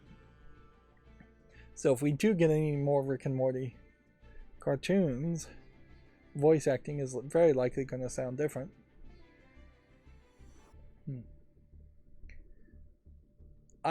It's an interesting crossover, and Fortnite really is willing to just do crossovers with basically anything, because I seriously doubt too many kids that are playing Fortnite really even know what Futurama is or would care about it. But maybe Fortnite is being played by older people these days. Moving on. EA says stay tuned for Skate console playtesting news. A year after the PC playtesting, EA assures console players their chance will come. So I guess they're still working on a Skate console version. Amazon lists 2K's unannounced Lego football game for a September release. Football being soccer. Definitely seems like Lego is going very heavily into the soccer thought this year, and hopefully that doesn't eventually just ruin Lego as a big flop, or as they get tied into some FIFA type scandal or something like that. I'd imagine outside of the United States, though, football is still very popular amongst kids, so it makes a lot of sense to have more football/soccer Lego sets when there basically have been none up until this point. Microsoft is rolling out a new Xbox home screen to all users. If anything, I think this is the biggest problem with Microsoft in a nutshell. Whether it's Windows or whether it's the Xbox desktop, this mandatory forcing of change as far as the user interface is just unacceptable. And frankly, it's always been unacceptable. Even going from like Windows 3.1 to Windows 95, forcing people to that change was unacceptable to some people. And people were using Windows 3.1 for a long time after 95 came out. And that is the most extreme example of people really loving the interface of Windows 95. It only gets significantly worse as far as the reception between 95 and 98 and XP and ME and Windows 10 and Windows 11 changes being the most drastic ones. And I can almost excuse Windows 11 as just admitting complete defeat in saying that the Apple bar at the center launcher and the Linux bar at the center launchers, which is how a lot of Linux designs are, has just one. But then for this game console, you're getting something much closer to like a Netflix shelves concept with different widths. Let's see. Xbox Series X and S is finally getting an enhanced Terminator resistance and its DLC. PS5 owners got the upgrade and new story content 2 years ago, which, wow, that's slow. I would heavily question if that's just Reef Entertainment being extremely slow and not some Sony exclusivity deal. I seriously doubt Sony's cares if a game's content is off of Xbox for 2 years when it's a Terminator game. Although I think Terminator Resistance in particular was actually fairly well received. But then you do run into the problem, if I was going to try and play Terminator Resistance or any Terminator game, that there's just way more bad Terminator out there, whether it's movies or video games, than there is good Terminator. So it's really a genre probably worth skipping.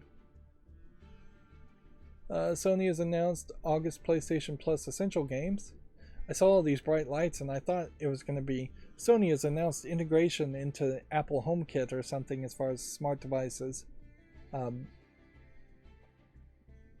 But nope, it's just a game. Yeah, the light bulb, I guess, made me think that too. It is a little surprising that there isn't a better, like, Apple HomeKit, Google Home type interface with consoles. Obviously, you should be able to talk to your console and tell it to turn off lights or turn on lights when you start playing a game, and it also should be able to receive commands from other controllers.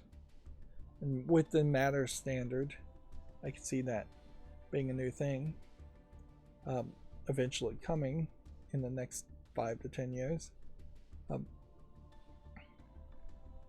It's not the best way, but at some point in the future, I wouldn't be surprised if smart electric meters installed by your power company are also connected via Matter and Thread to your house, and they have special signals they can send to shut down devices like consoles and say, hey, we're about to have a blackout, shut down, gradually, gracefully shut down computers, consoles,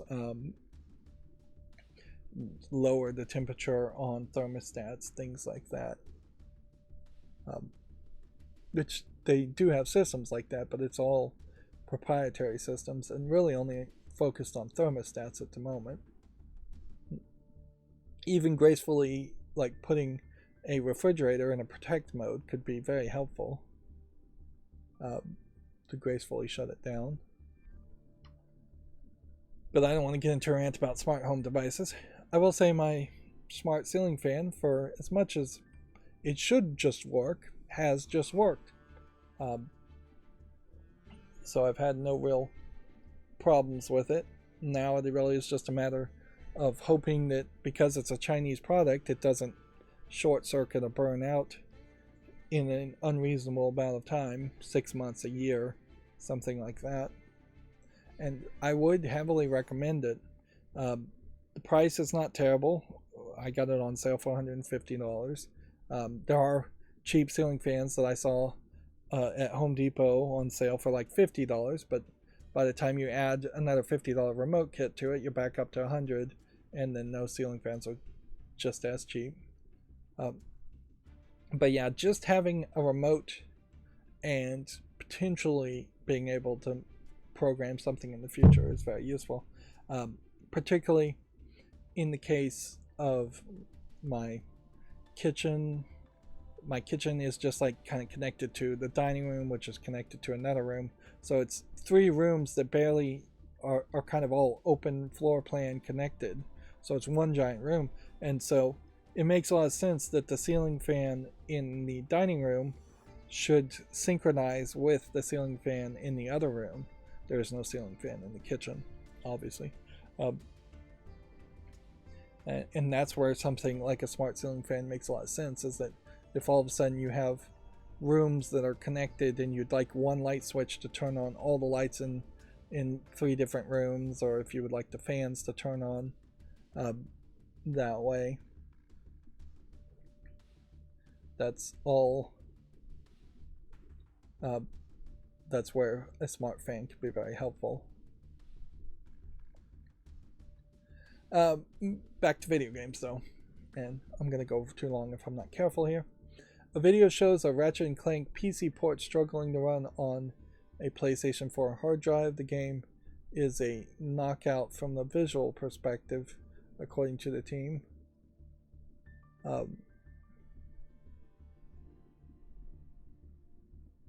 Which, what is that really supposed to mean? Like, what are you supposed to take from that? That there's not been optimization? Like, a 10-year-old 5400 RPM laptop hard drive would struggle to play a almost brand new game. So what? Yeah. If anything, that just highlights people, it educates people to not play games on really old equipment, and laptops in particular. But I don't know what else you really take from that. Yes, Ratchet & Clank is trying out a new technology as far as streaming data directly from SSDs, and instead of using like Microsoft Direct Stream. And so it is a new experiment in a new technology to speed up the loading of level data, but then hampering it with an old hard drive is obviously going to cause it to have trouble. So, as an actual gamer, what are you supposed to take from this? Not potentially buy Ratchet & Clank PC port? That would be the wrong message. Be surprised and happy that it can play at all on such an old hard drive? I don't know. Like, I don't know what you're supposed to take from it. It seems like that's just really not helpful information. It's just fluff news, which we get a lot of that in the game industry. We'd already talked about the Castlevania series. Sea of Thieves Season 10 has been delayed to October. Its launch has slipped from August as Rare struggles to pull together its headline feature. What's the headline feature? The Monkey Island content? It's amazing that Sea of Thieves has 10 seasons, and I still would describe Sea of Thieves as a beta that's just been going on for way too long.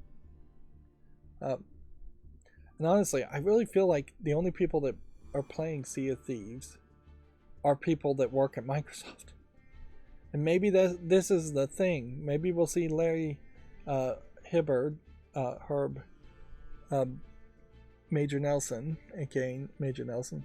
Maybe we'll see him actually retire and leave, and then immediately Sea of Thieves will be canceled, and then developers working on that will work on other better games.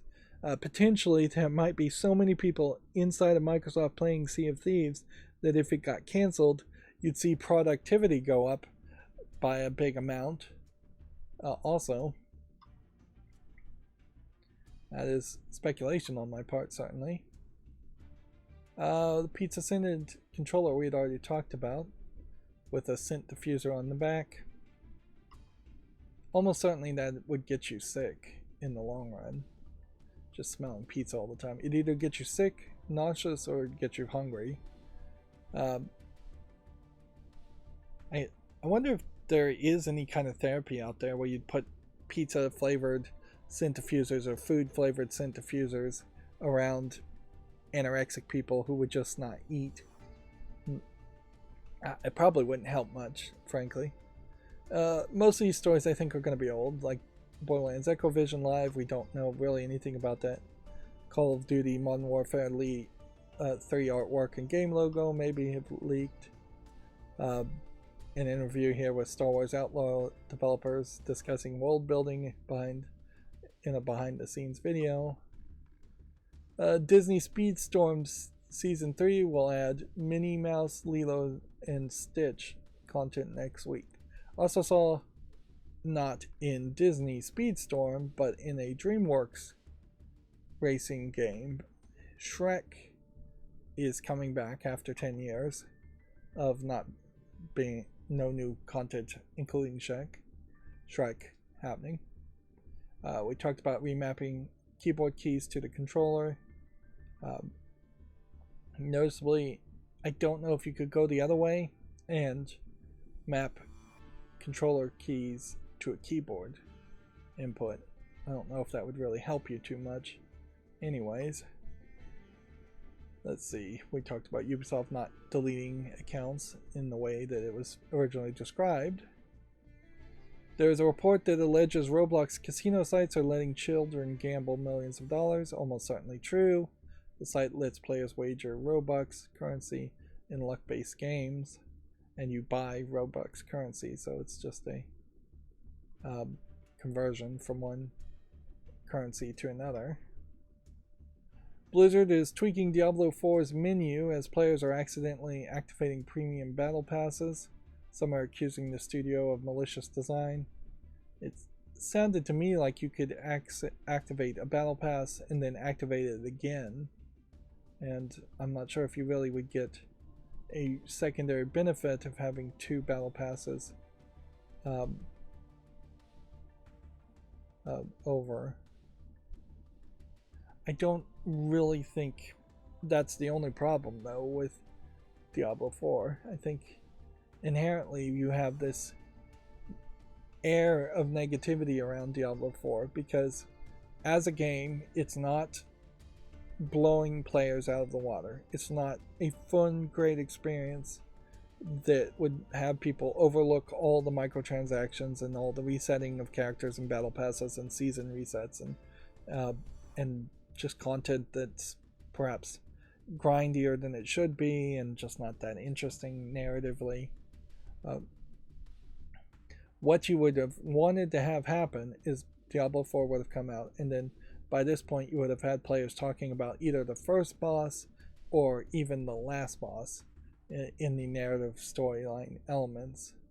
But I've heard nobody singing the praises of this story at all, which I assume just means it's nothing as a story. I've heard nobody sing this story the praise of the character designs and the skills and the effects. I've heard nobody sing the praises of the level designs and the enemies and just the way the gameplay works. There is perhaps an argument to improving how Diablo plays overall. It has been a mouse clicker game its entire lifetime, and perhaps now they should rethink the controls and turn it into more of a control console type game. Even though controller support exists, maybe it should be controllers first and not mouse and keyboard first. Arguably, maybe there should just be some spin-off Diablo games that are into completely different genres. Maybe there should just be a turn-based RPG Diablo game. Maybe there should be an action RPG Diablo game.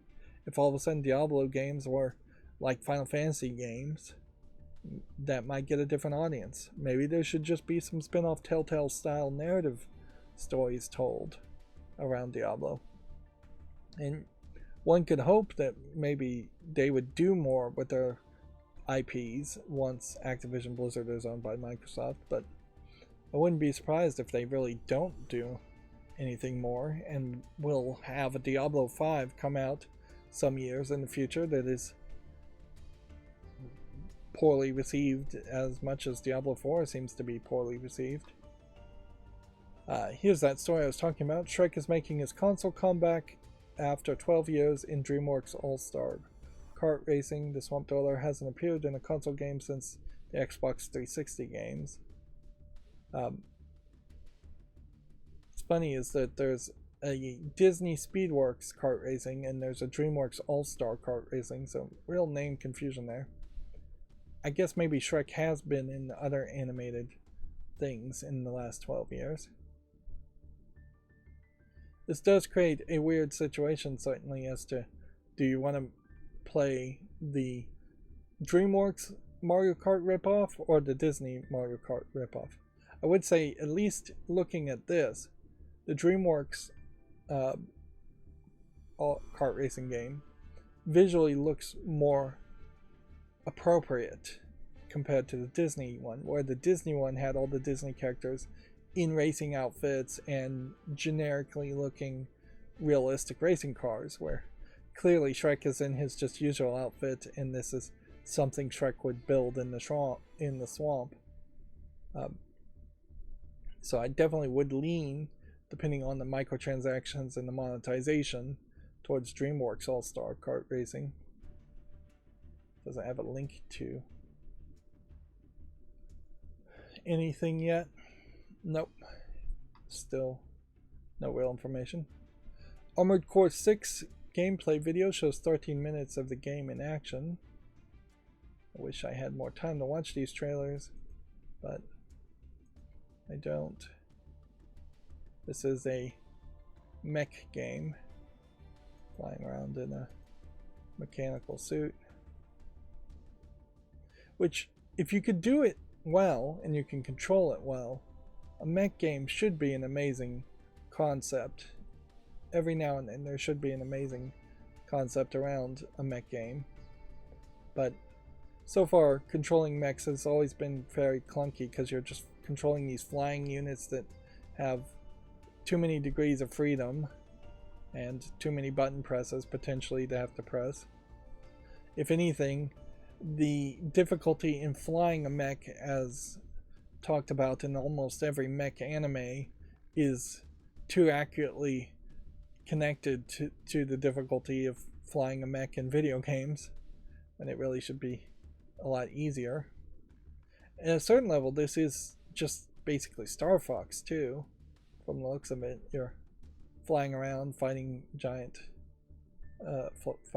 robot character. And a lot of times I think you'll be sliding around other mechs that are just about the same size. So after watching that trailer for a little bit, I'm a little bit more hyped on that, but probably still not particularly interested in playing the game until I hear really good reviews. And Armored Core 6 is highly likely to be one of those games that is reviewed very well, or just reviewed a lot in general in Japan, and not reviewed by Western reviewers at all.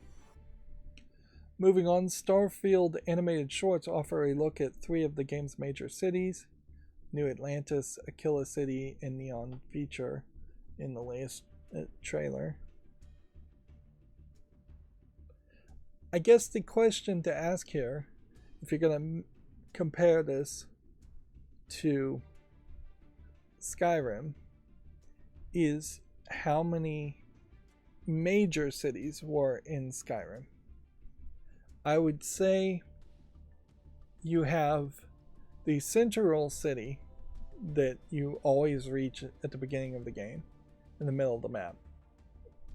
Then there is a major city far to the left of the map, and then there is a major city far to the north of the map that you actually get to fairly late in the game.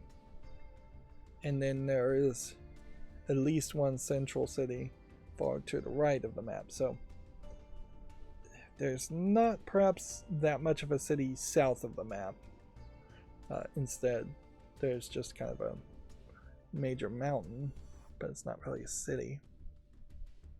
So there's about 4 cities in Skyrim that I would say are the big cities. But then I would say there's got to be at least 5 or 6 other medium-sized or small cities in Skyrim too. So if it were a case that there really were only 3 big cities and barely anything else, like you'd have one city that's really big and feels big, and then you would have just a lot of outposts that are barely a room or two. That would be a problem. And if anything, that would probably be closer to what Fallout 3 would be, in that Fallout 3 has Megaton City and the Boat City and the tower, and it's all kind of on the right side of the map. And then pretty much while there are some other cities in Fallout 3, they are all very small. Of course, also the comparison between Skyrim and Fallout 3 is that you're walking from one city to another, whereas because you're flying, and assuming flying at a fairly fast speed, you'd expect to see more cities in space than just 3. So I'm hoping that they kind of would balance out these trailers by saying, actually, we have over 100 cities that are really small, or we have a procedurally generated small cities. What a city means in Starfield may not mean as much anyways, because it may very much just be a marketplace where you can buy and sell goods on a floating space platform or on a planet, and the vast majority of smaller encounters may just be entering a spaceship and fighting people on that spaceship to take over their spaceship or blow it up or whatever. Yeah, which it's kind of interesting. I don't know if you can board enemy spaceships, shoot them, and blow up their ships, or if the encounters are going to just be space-based combat, or if all encounters are going to actually happen on the planets. Moving on, because really it's all still speculation. Sony revealed its August 1st PlayStation Plus game catalog, which still Video Games Chronicles is doing a very bad job of listing in a way that where I can quickly scroll down and find what games they're talking about. Sea of Stars is the only one that jumps out. Watch the highlights of Spider-Man 2 San Diego Comic-Con panel on Video Games Chronicle if you want to. Notably, I think San Diego Comic-Con is over now, and because of the strike, this is basically the only thing I've heard about being talked about during San Diego Comic-Con is a Spider-Man 2 video game panel. Sledgehammer Games is seemingly teasing a Modern Warfare 3 reveal with a updated image logo to match the leaked promotional material. And then let's see, we are done then. So then we're going through the Gamatsu articles. Let's try to burn through these.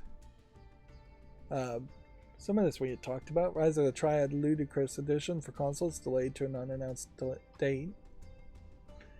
PlayStation's China Hero Project Phase 3 press conference is set for July 26. Oceanhorn 2 Knights of the Lost Realm for the PS5, Xbox Series, and PC launches August 2. Let's see, this launched on Apple Arcade in September of 2019 and Nintendo eShop in October of 2020.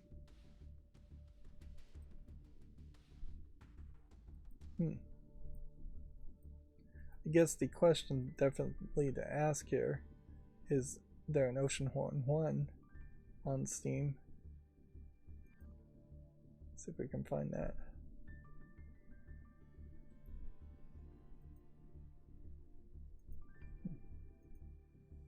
Yes, there is an Oceanhorn 1, and it is on my wish list, which means there's really nothing more I need to do with it other than the general play more games and actually remove games from the wishlist. Blue Protocol Fight for the Future trailer is available on Gematsu if you want to check that out.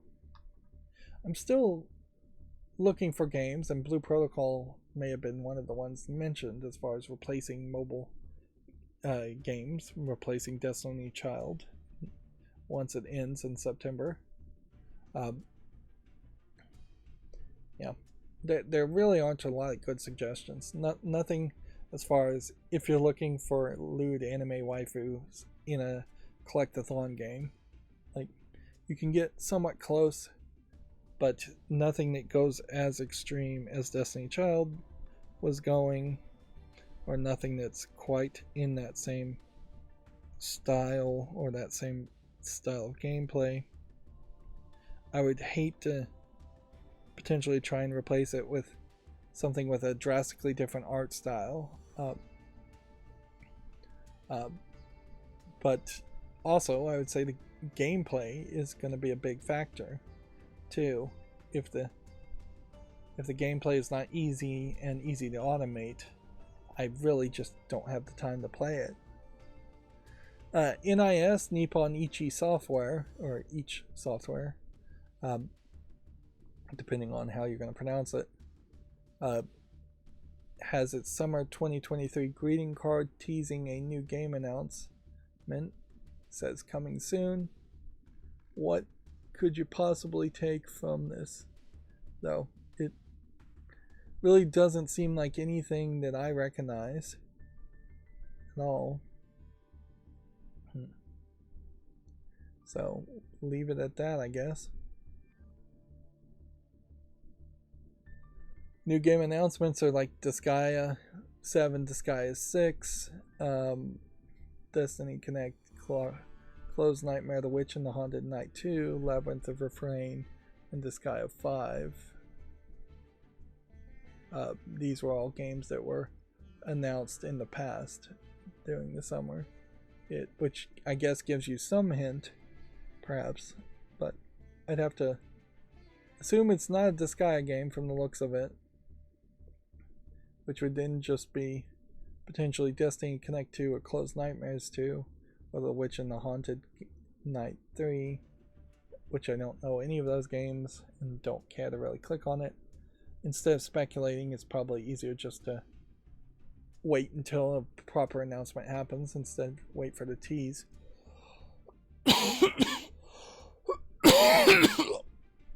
Sea of Stars is coming to the PlayStation Plus game catalog on day one, and the PS5 and PS4 demo is now available. And target equals blank. They've typed in the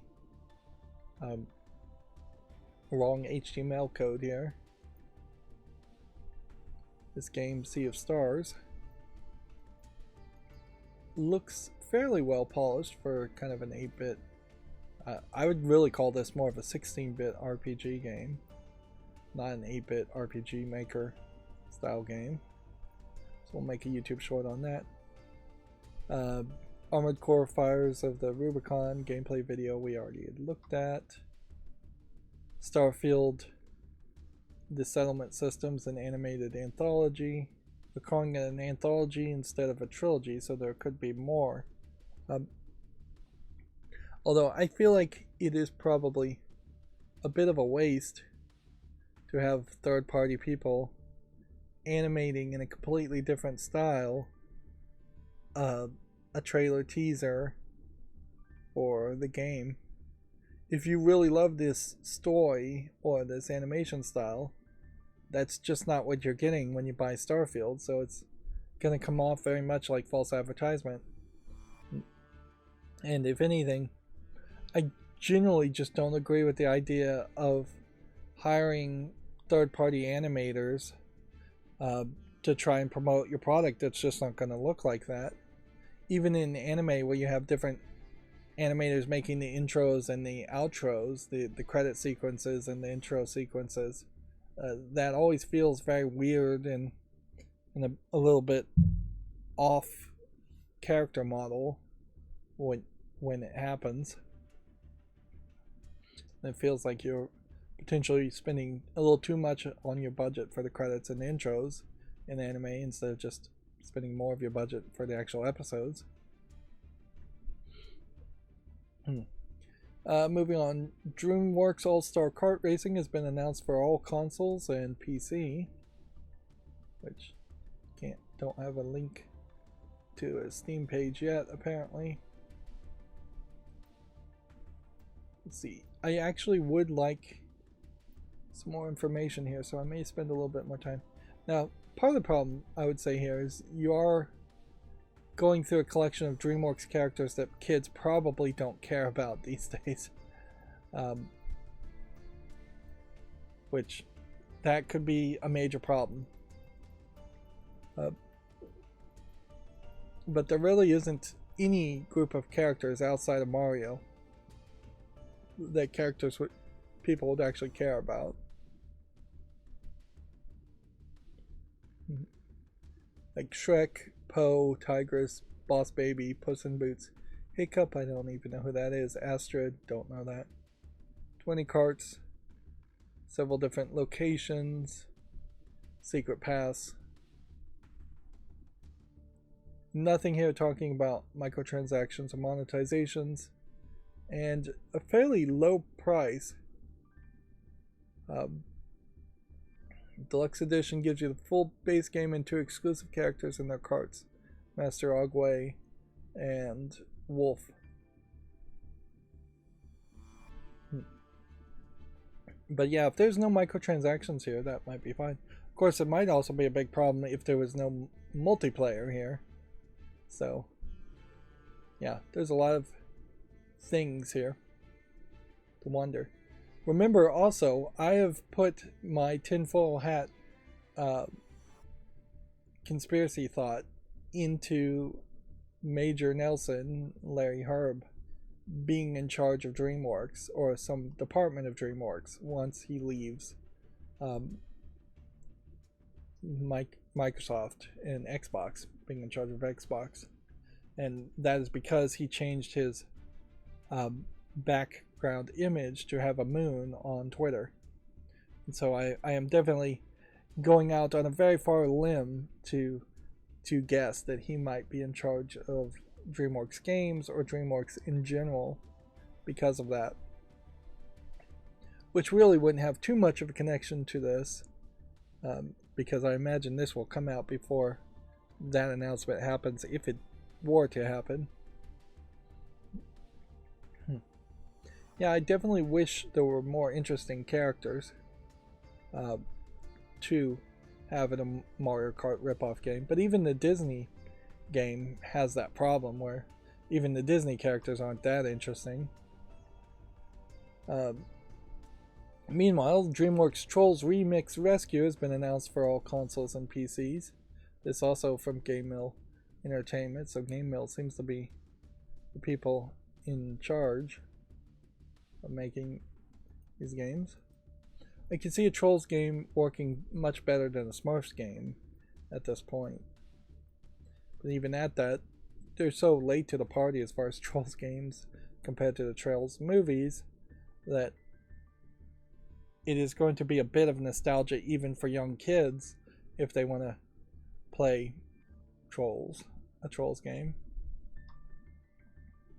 And honestly, I think more than ever, kids these days just don't want licensed kid games. They want either original IP Mario games, or they want to just play Fortnite or Minecraft or Roblox, original games that have been popularized for a long time, or they're on to the new thing, like that, what was that, Bit Summit shooter game?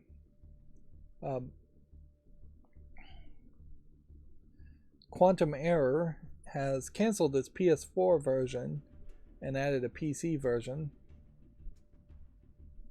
Which, okay.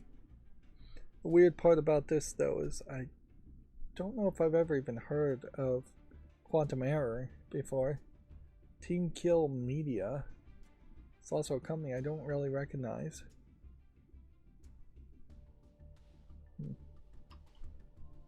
Persona 5 Tacticia has a trailer for Toshihiro Kasukabe, if you want to watch that. NIS is announcing a falling block puzzle game called Yumero Yorem for PS4 and Switch. I guess they don't have any pictures, even though it's due out October 26th in Japan. It's probably a very small game at that point. Famitsu's review scores for issue 1808 are available, with including only 2 games, which usually they review 3 at least. Alice in the Country of Spades, Wonderful Black World for Switch, a game I've never even heard of. It sounds like it's Alice in Wonderland related. Was given 31 out of 40, whereas Natsumon 20th Century Summer Vacation for the Switch was given 33 out of 40, and that's what this is. So, kind of an average score there, nothing amazing. And I doubt Natsumon is coming to the West, and this other game hasn't even been talked about by Gematsu. There's no link to it. That's how low they were in reviews, I guess. They're scraping the bottom of the barrel. Let's see. We already talked about Capcom acquiring Sword Cane Studios, although remarkably, every single person that's talked about this has had a different logo and screenshot to use to depict Sword Cane Studios, which maybe means they have too many logos. Grand Blue Fantasy Versus Rising creative director addresses a simple input system changes, which can we boil this down to something shorter than 5 paragraphs? Apparently not. Maybe we'll read this part. Looking beyond skill inputs, we want to bring fun of fighting games like reading your opponent and navigating movement to moment-to-moment strategy to players far and wide. We expect this will only bolster the fighting game community, so we're going to do everything in our power to bring you the best version of Grand Blue Fantasy Versus Rising as possibly can. So, the bolded part here, I guess we could skip to that.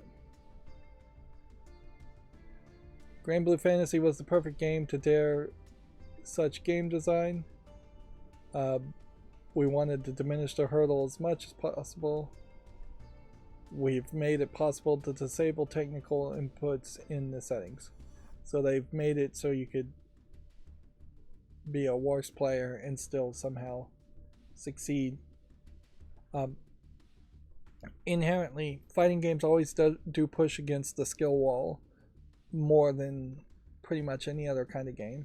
And the experience that I would want if I was going to get into fighting games would be to have an easy mode that I could play in single player mode and go through a story section and perhaps get good enough that I could at least hold my own when playing online. But the vast majority of people at EVO and fighting game aficionados want the most technical, the most difficult inputs that are feasible to have, so that it is a true test of skill against players, and it isn't just a bunch of people mashing buttons and doing cheap unblockable combo attacks, which is exactly what I would be doing when I first started playing a fighting game, would be to mash buttons. And perhaps in single player mode, fighting games need to be really, really good about training people that they can't mash buttons and that they can't just do cheap unblockable attacks, because there is some kind of stamina system, or there is some kind of, there are no unblockable attacks, and there is this constant evolution certainly in fighting games to try to make them a real sport, where it's really easy to make running 100 meters a real sport just by keeping everything fairly simple and fair. Video games much more complicated than running 100 meters though. Overpass 2 release date has been moved to September 22nd, and a new trailer showcases UTVs. This is apparently on Steam, but they didn't put a link on it. It seems like Gamatsu might be getting worse about making Steam links, or maybe Steam is just not making the links as fast as they used to. Simon the Sorcerer Origins has been delayed to 2024, which is surprising because I would have been excited around an announcement of Simon the Sorcerer Origins, and I've never heard of it. It's supposed to be a point-and-click prequel to Simon the Sorcerer, which notably you are going to still run into problems if you did. See, it's not even on the fall list. I've never seen this. I would have remembered this. If you do play this game, then you have a very modern point-and-click adventure game, and then the other Simon the Sorcerer games are going to be text-based and way more difficult, and you're going to need a walkthrough basically to beat them. So what you would need after Simon the Sorcerer Origins, if it could succeed well enough to justify having remakes and reboots of the series, you're going to need modern Simon the Sorcerer games like this and telling the events of the previous Simon the Sorcerer games, which would be fine because the visuals here are going to be way better than what the original Simon the Sorcerer games are.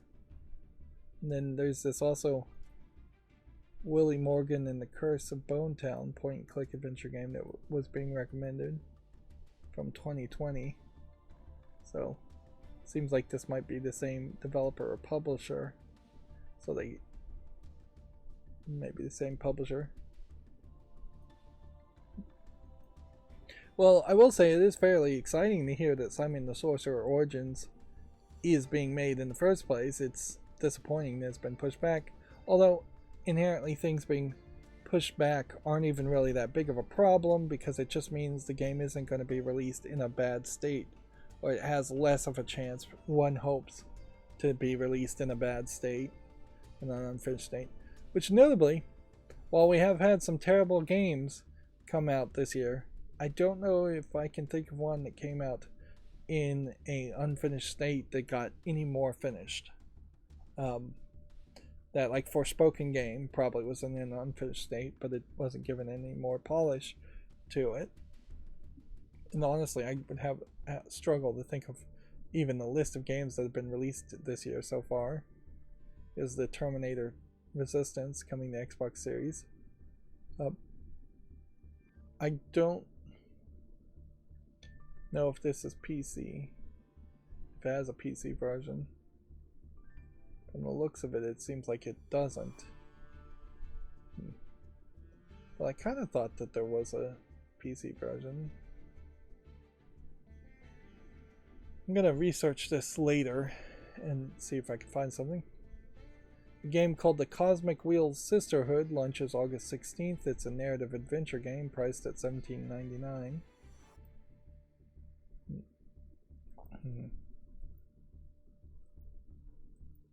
Interesting. Looks like it's a bit of an interactive fiction adventure game. Really wouldn't call it a visual novel, but it does seem like it is probably a lot of talking to people. Visually, it does definitely stand out, so I'll put it on the fall list and make a YouTube short on it. Let's just drag some things around. A romance visual novel, RE:D, Cherish, is coming to the PS4 and Switch in November 22nd in Japan. It's currently available for PC. Yep, standard Japanese only release potentially.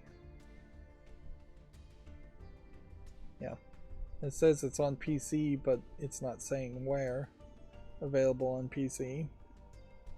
So I'd assume that's not Steam. And I guess there is a point here where we potentially should just pre-evaluate visual novels or romance visual novels to see if this was translated to English, would it be released on Steam? This cat girl potentially might be a problem. We are also seeing some of the PlayStation 4 censorship noticeably here.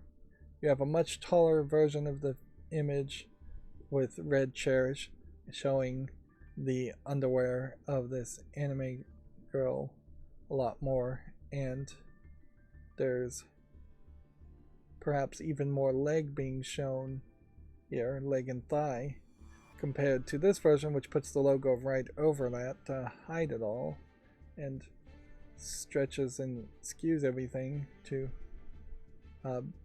hide it. Crops off the bottom of the gun and all of this bottom part here. Then there is absolutely no difference on the inside flipped out image as far as I can tell, because PlayStation doesn't care about that. They only care about what it looks like on the shelves. And seemingly they care about where it looks like, what it looks like on the shelves in Japan also, which is kind of interesting because this would be a Japanese only cover. Most Japanese people would probably not care if there was a one-to-one parody of the cover art in Japan, and then in the United States or outside of Japan you have a completely different, way more censored image. But it is also kind of just pathetic censorship too, in that you're really not accomplishing much. You're putting a thin logo over thigh and underwear. Let's see. We already talked about the Xbox Series and Xbox One new home experience update rolling out. PlayStation Plus monthly games lineup for August announced. Now we'll get a much better list from Gematsu.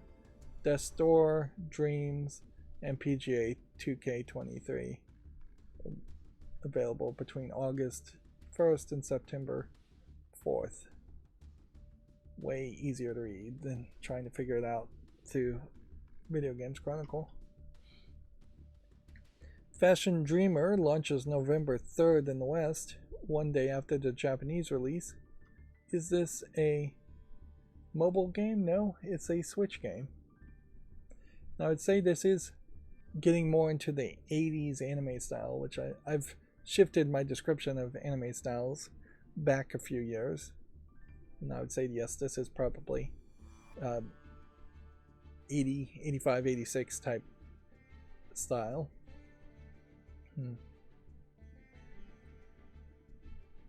Although this feels very soft and CGI, and I don't even know what style you would call that. So this looks like this is a dress-up fashion game, probably targeted to girls. And honestly, I don't think it looks amazingly well. Like, this thumbnail makes you think you're getting a flat 2D character and you clothing to match, and then you actually get in the game and these are what I would assume feel like lower effort 3D characters with very generic 3D outfits. Potentially a lot of it just being asset flipped. I'm not seeing anything in these screenshots that would really appeal to me if I was into a fashion designing game. Yeah. Let's see if the trailer could perhaps convince me more. Now you have characters walking around, which you need some kind of mini game to justify why you're walking around. Are you talking to other people? Are you seeing other people in other outfits and potentially gaining those outfits by doing favors for the people or buying them? What is the actual minigame element here? Are you dressing up and doing fashion shows and getting points from the fashion shows? Seems to be you can do quite a bit to change the appearance of these characters, but you really can't make them look any better as far as the soft 3D CGI element. A lot of different body types, so you can have characters that look fairly young, or you can have characters that look fairly old, and probably going to interact with them. It does seem like maybe there's a friend system where you talk to people and make friends with them, and that's how you get currency to get more clothing. Which, yeah, that makes sense. That's basically what I'd do if I was left alone to be a fashion designer, is that to make a fashion dress-up game, is that you would have to have some kind of RPG element where you're wandering around getting some kind of currency to get more outfits to dress up more. I also have to heavily question, do girls in general like to dress up that much on a day-to-day basis, or guys? Like, yes, there are cosplayers, yes, there are people that like attention, yes, I've seen some people, but they are in the extreme minority that like to dress up every single day and be in a high level of fashion like this. But I would say for every one person I've seen probably 10,000 people who just want a plain old t-shirt and jeans type outfit, or that they have a school uniform, or they have a business office uniform. Maybe in Japan, I guess maybe you'd go out and dress up more, or if you're going on dates and things like that. But yeah, to be that big into fashion is the rarity. Of course, I don't know what else you would do with a fashion game other than always dressing up and doing fashion competitions, because it would be kind of silly if it was a beat 'em up game like Akiba Strip, where you're beating up people and stealing the clothes off their backs of the energy vampire characters. That would be too silly. Or beating up monsters and then taking the hides off of monsters to sew in your clothing, which is actually what you do in Shadow of the Tomb Raider, is that you're killing animals, hunting animals, getting their hides, and then crafting outfits. It's ridiculous how much fashion is in Shadow of the Tomb Raider. You're changing outfits for no good reason. It would make more sense if there was more fashion by default in all games, but even seeing it in Shadow of Tomb Raider, it feels like just a waste of resources to have it even exist. Moving on, Project L introduces duo play system playable at EVO 2023. Go hands-on with League of Legends fighting game. So I guess that's what Project L is a League of Legends fighting game with what seems like 2 versus 2 fighting, which is an interesting idea. And then I see a bunch of characters here without actually hitting play on this that I don't recognize, which is no big surprise since I don't really know anything about League of Legends. A game called Delta Zeal is coming to the Switch on August 3rd. It's been on Steam since 2015. And not really relevant by much, at 72% positive with 54 reviews. This is a shoot 'em up game that may be an old game or it might be a brand new game. Either way, it certainly hasn't enthralled that many people. I never really found these shoot 'em up games that interesting, even back when they originally came out in arcades. Just not much of anything. And you're seeing a lot of these games are just now finding another eShop to be listed on to try and get some more sales. Crossfire Sierra Squad launches August 29th, priced at $29.99. It's for the PC, PSVR2, and PS5. So, on Steam. Do you need VR? Yes. Does this look like this might be something worth actually making a YouTube short on? Yes. So I'm going to put it on the fall list and make a short on it, just in case, just to see if people actually buy and play this Crossfire Sierra Squad. Yep. And I guess we can see how Steam's new rule of only 2 videos at front and then some screenshots and then the remaining videos at the end. Although I'm not sure if there is a way where you could have some screenshots, some videos, then some screenshots again. I don't think they would let you do that. But yeah, it is somewhat beneficial. Although a screenshot like this that is just coming soon is perhaps not great. But it is in line with stopping them from changing the thumbnail to say coming August 29th. And this should be our last Gematsu article for today. Life by You early access has been delayed to March 5th, 2024, no longer due September 12th.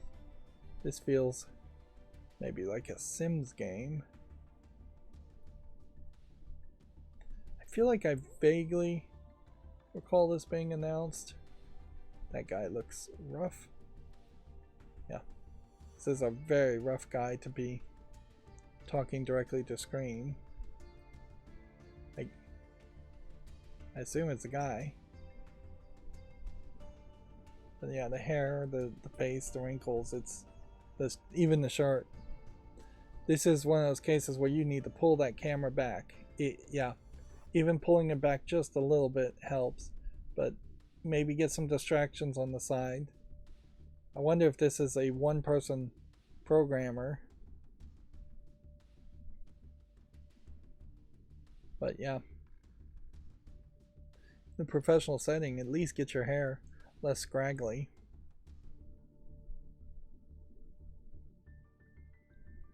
Alright, so the game is delayed. As for what the actual game is, it is The Sims by a smaller developer and published by Paradox Interactive, and it's designed to be the most moddable open life simulation games. Even in the title, though, it expresses this desire that the player make the content instead of the developer making the content. Let's see, what else has Paradox Interactive made? City Skylines. Okay, so it does have that pedigree behind it, potentially, as far as sim games that have been published. So yeah, there is potentially some reason to be hyped by Life by You.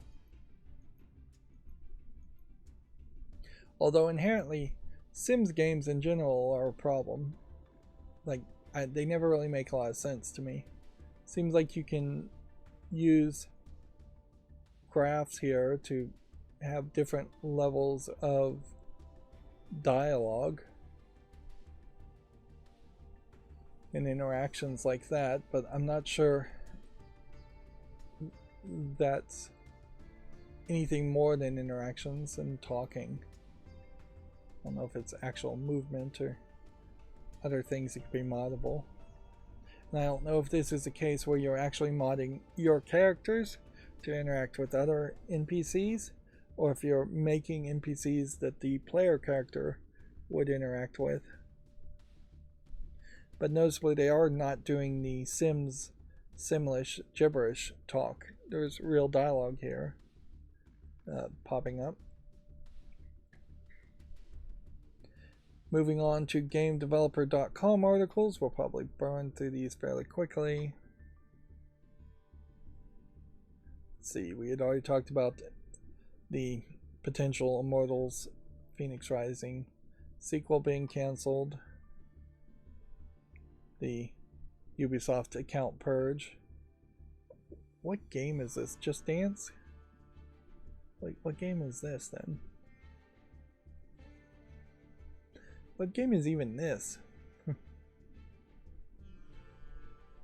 Or this? Man. There are Assassin's Creed Vikings, Watch Dogs, unsure what this is. Unsure what this is. Mario vs. Rabbids. Maybe this is the I don't know what the actual name of the sports game would be. I assume this is Just Dance. I don't know what this is. Yeah, for Ubisoft to have so many games in their background logo that I can't name on site is definitely a problem. Their games are just not iconic enough. We talked about hardware stumbling as the Game Pass delivering increase.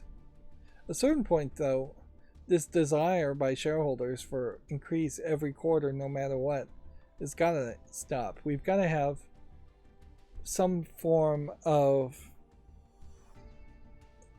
recession or pause, something. If you don't want to use the word recession or collapse, something has to happen as far as just the general acceptable accounting procedures changing so that companies don't constantly have to report success. And maybe it really should be something as simple as companies just not reporting to shareholders at all, which probably is illegal. Companies should really just be forced to go private. I think it would help them more than they realize if they were private and didn't have to report to shareholders on a quarterly basis. If it were you had to report every 6 months instead of every 3 months or once a year, I think a lot of companies could have a lot more breathing room just around those ideas too.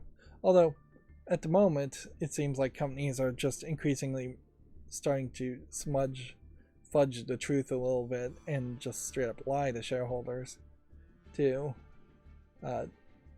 in way because of shareholder demand and ever increasing profit demand continuing to go up and up and up. Like 1% increase obviously is not good enough according to GameDeveloper.com. We already talked about CD Projekt Red laying off 100 workers after becoming overstaffed.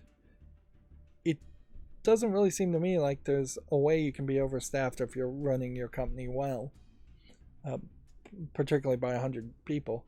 I could see accidentally hiring 2 people and 2 people actually working out when you expected one of them to not work out and leave in the first 6 weeks. But to repeat that same mistake 50 more times is kind of ridiculous. And almost certainly I wouldn't be surprised if all of these 100 workers are just QA people that they were always planning on laying off. Did we get any real details here?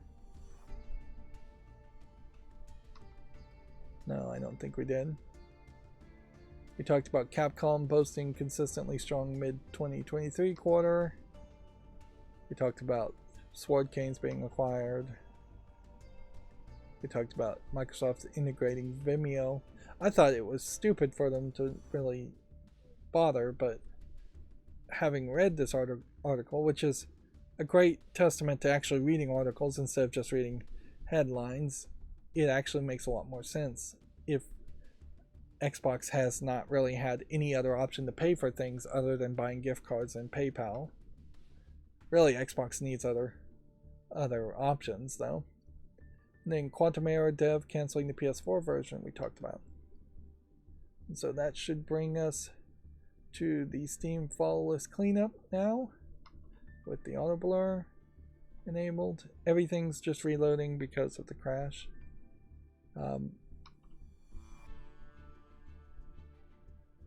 So here we have a game called Hug Survivor, which seems like it is a very differently animated Vampire Survivors type clone game, although I'm not sure how the game actually plays. This came out in February of 2023, so I could probably say no to it now, just as not being very relevant. Yeah, I don't see myself really playing this game. If anything, this feels like this is more of a joke game and feels a little too expensive. Maybe it's a cheap Chinese game, maybe it's a cheap Japanese game. One of the characters just lost their clothing out of the blue, which that's Not really something I was expecting to have happen. So yeah, we can say no to Hug Survivor.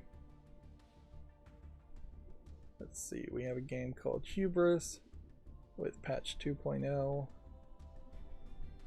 This is a VR action adventure game set in a unique, colorful sci-fi world.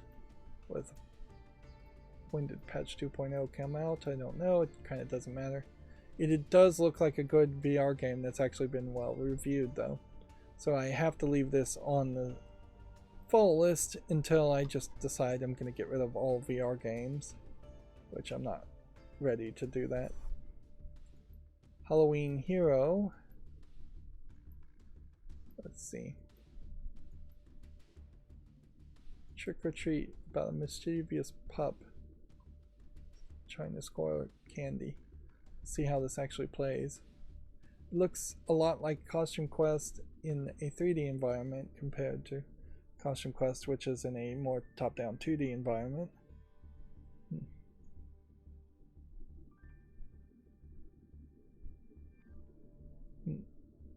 Yeah, it is basically just Costume Quest being ripped off, which, in all fairness, trick-or-treating as a gameplay mechanic is not the worst idea ever. And you have custom costumes here, which Costume Quest did not have that. Or Costume Quest had maybe a few costumes you could switch between. Very positive reviews, over 30. This is, I guess, the line where you would say a game is niche, doesn't have a very big following, but it is actually good enough to actually deserve being on the wish list. So I'll put it on the wish list. That doesn't inherently mean I'll ever get around to playing it or buying it. Oh. Next we have what looks like a point-and-click narrative adventure called How We Know We're Alive. Let's just make sure it's not early access, and then let's just add it to the library here. Let's try that again. Okay.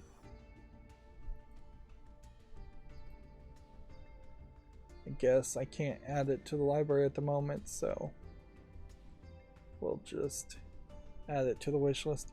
I probably need to go through the wish list and find games that are just free and add them to the library in general. Anything free should probably just be in the pile of games I already own. It's not gonna ruin my collection in any ways. I have a few more games, but yeah, every time I click here it says there's a problem, particularly when you're talking more point and click games. It does create a interesting question as to whether it's worth your time to review a game that's already free, and that's something I guess the YouTube Shorts could also help with, is that I can highlight free games and then not really need to bother playing them. So this is a physics game where you're trying to bathe the cat and get all the green stink particles away.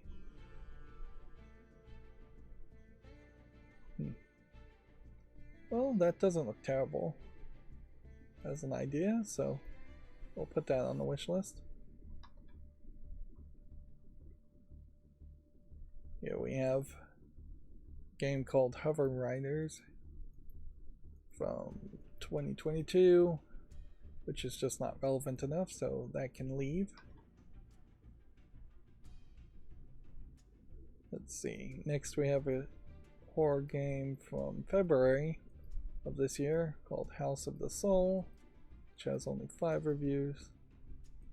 I'll give it, I guess, a little bit more time, but next time I see it I almost certainly will say no to it.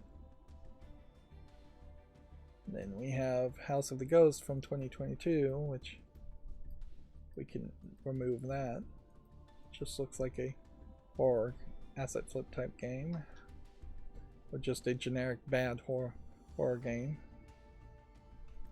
Well, see if the page will load a little bit better.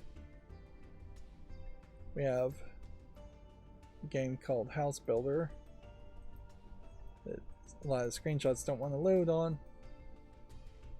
Now, I was playing a app / game on my phone for a brief couple of weeks, maybe a month or two, of just like designing my dream house. I didn't really go that far into it, honestly. I got a good enough outline that I could certainly hand to a real architect and tell them, build this if I guess won the lottery and could afford to build a house from scratch. Particularly, this was like a dream house that was way too big and targeting somewhere around like $5 million house, something like that.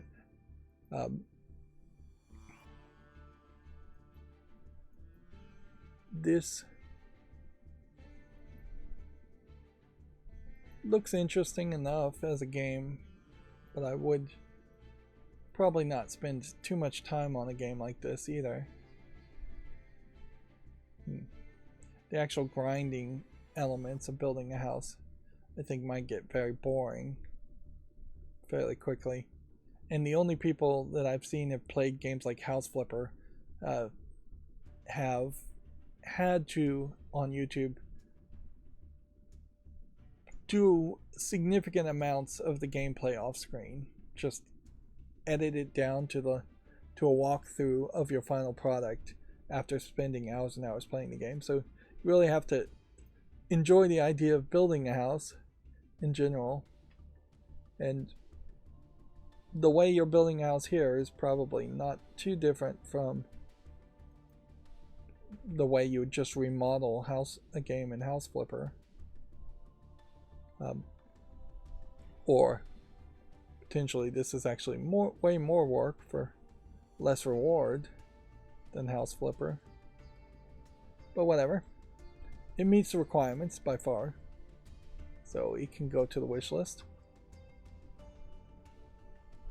Then Hotel Transylvania, Scary Tale Adventures. At this point, I think Hotel Transylvania spin-off games are not relevant enough. I did like the first Hotel Transylvania game, and I mean, not game, movie. But I don't think there was a growing audience after the second movie or third movie. I don't think it just kept going up and up and up in quality. It's a Little Red Robin Hood character, must have been from one of the later movies. There's only 2 reviews in this. Then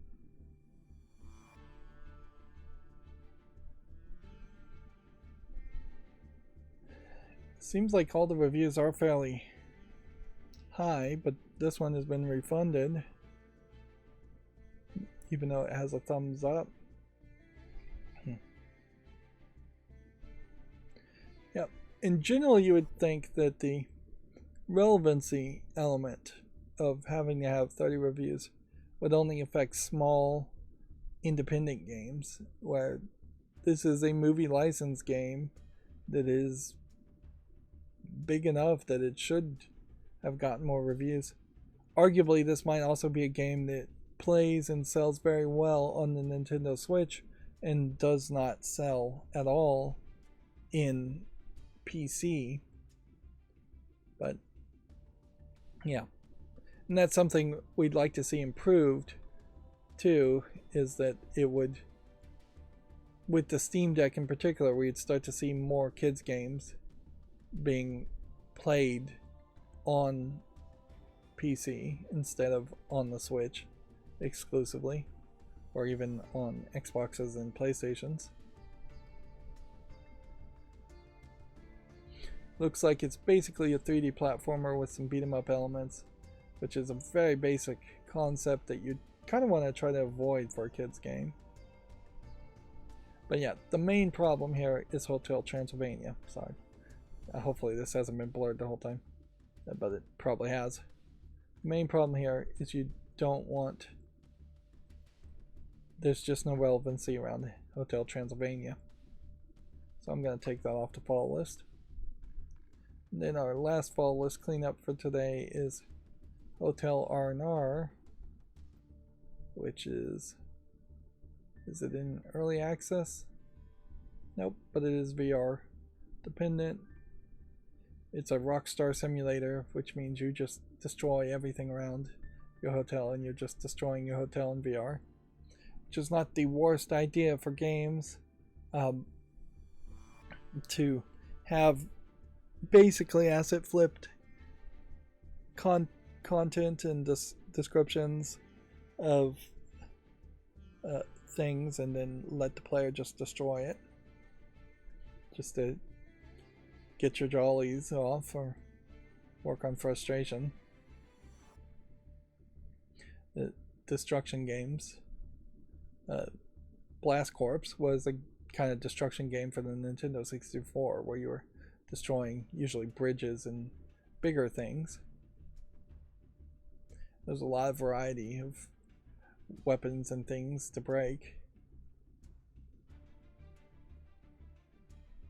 Yep, so I'll leave that on the fall list again until I decide I'm no longer willing to have the fall list full of VR games. And so that's going to bring us 3 hours into the stream to all the new games on Steam. So let's go through those. Let's see. Full Moon Rush. Looks a little 8-bitty, but I'm going to give it a chance. Crimson Tactics, The Rise of the White Banner is one of these strategic RPG games. Not really my style, but I'm going to put it on the fall list even at that, and I'm definitely going to give it a short. Then we have something called Conscience, which weird animation style visual novel game. Let's see.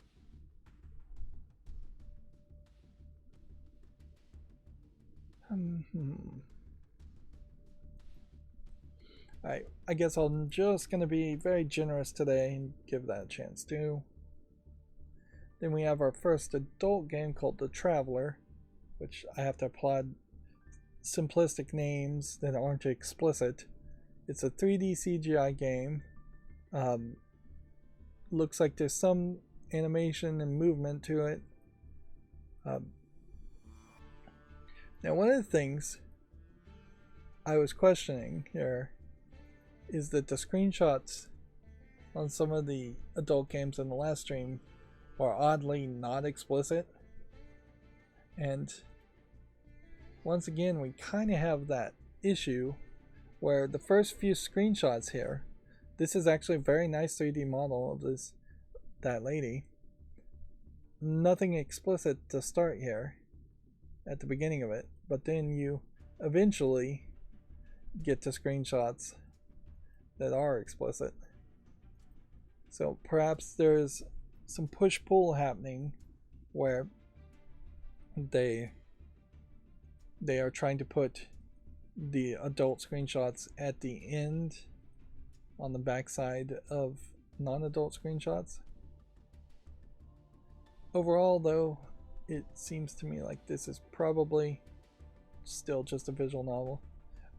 One thing in the video, I can see the characters' faces are not moving or interacting, so you have like a lady walking down the street and she has a walking animation, but the face is just in this completely neutral style, like, which just doesn't look human at all. You'd have a bit of a smirk, or you would smile, or you would open your lips a little bit and breathe in, breathe out, things like that. The Traveler is $7.99 in English only. If you're into 3D visual novel adult games, I think this looks as good as any of the others. I'd say also if you're more into a fetish of adult intercourse in the car, you might have some fetish satisfaction for that game too. Moving on, we have Supreme Ruler 2030, which is already mixed, so we can say no to that. We have a game called Escape the Office, which looks like a asset flip dark screenshot horror game. We have a game called Tower of Chaos, which is already on the follow list. So I guess if something's already on the follow list at this point, I'm not going to make another YouTube short on it. I think that's really just how that has to go. I am very concerned about potentially making 2 or 3 YouTube shorts on the same games. Here we have an English, Russian, Spanish language game called Dairy Some Answers Before I, or Deary Some Answers Before I. Looks like it's a horror visual novel. My first knee-jerk instinct would be to say no, that this is going to be some kind of garbage Russian game. But I want to be generous. I don't want to just be anti-Russian language games or anti-Russian games. So I guess I'll say yes to this. And I am really just taking the risks on as far as YouTube shorts too, in trying to make a YouTube short for basically any game, regardless if it might be a little lewd or it might have adult horror elements. So best case scenario, I just make sure the first minute of the video plays well and doesn't have something pop up.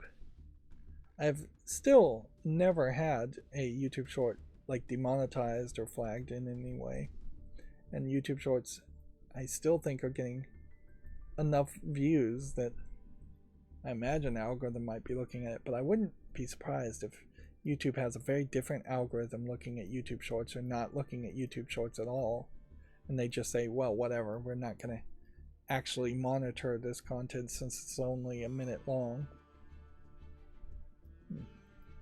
This Last Breath game doesn't look like anything of interest. Here we have another one of these.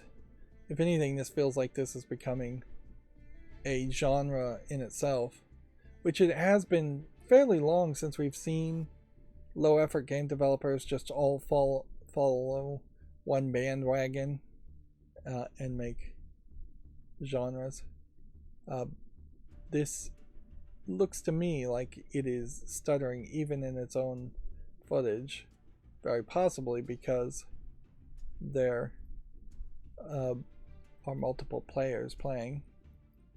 But yeah, you have just asset flip garbage that you're platforming on to get higher and higher. Only Climb itself as a game is almost certainly a ripoff of this game, Only Up. And this came out in May. Yeah, I would assume that this is the original game, because the more like this is not pushing to anything else. So yeah, you have an element here of name confusion and calling it Only Climb instead of Only Up, and then having the multiplayer element as an issue, and you can see it's already mixed reviewed, so that's going to be no for that game. It is questionable how far low effort game developers can follow the bandwagon of Only Climb or Only Up, because it really is just the same gimmick as it's just going to be the same gimmick over and over again, and it really is just a 3D version of getting over it. or perhaps a little influence of Jump King, but I would say Jump King plays a lot differently than what these games look like they play. This game, Lethal Crisis Protosphere, apparently doesn't support English anyways, but I was going to dismiss it anyways. Unless this was some kind of old game, which it might be. It's still not relevant. Forklift Simulator 2023.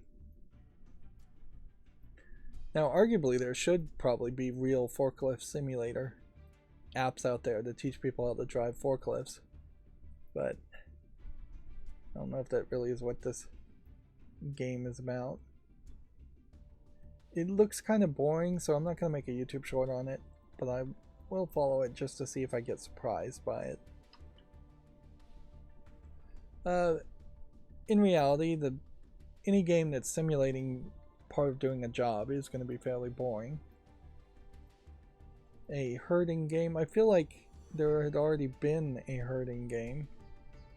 14 levels, early access, $1.69 for too many sheep. Well, I suppose this is one of those games that right now is probably okay to highlight, but if we started to see a lot of these, if there was a Too Many Sheep 2 that came out next month, or if there was a 2 or 3 other companies trying to make herding simulation games, I would start to say no, but since it's a novelty at the moment, I'll give it a short and put it on the follow list. Let's see, Basalt Breaker. It's an isometric, looks almost like a Minesweeper game with more work, which making Minesweeper slower doesn't really help much. Yes, this definitely just seems like it's Minesweeper. So, Minesweeper, but you have to break it manually to see if there's a mine there. For $5, I'm going to say no to that. Circle, triangle, square. Looks like it's a minimalistic shape game. And I just don't feel like there's enough here to make me think it's really worth playing, so I'm going to say no to that. Let's Fight Box. Looks like a kind of simplistic top-down asteroids style game. Far too simplistic for its own good, so I'm going to say no to that. Then we have Zhuan Yun Mist Beyond the Mountains, which is mixed and already on my fall list. Which is kind of a shame because what in the world is going on now?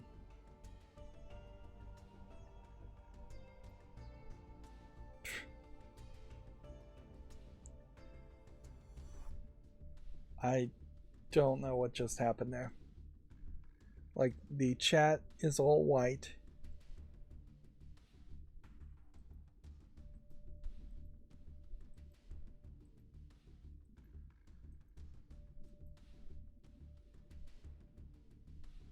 Yeah.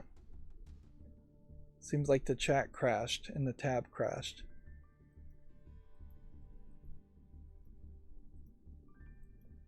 I think I really am going to have to just do a RAM test. Just full on memory test. And see if that passes.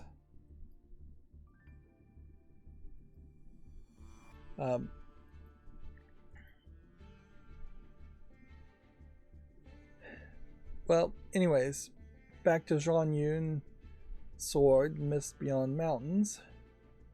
We can take that off. It's poorly received. And honestly, I guess I really don't care. It is just an RPG game. Yeah, notice everything here is just taking a long time to load. 9 nights. Looks like it might be something. Does it support English? Yes, English and Chinese. Give it a chance. Then we have an adult game called Milk Me, Darling Tits Fairy. Which, yeah, what can we say about this? Seems like maybe you've got two different girls, all big boobs.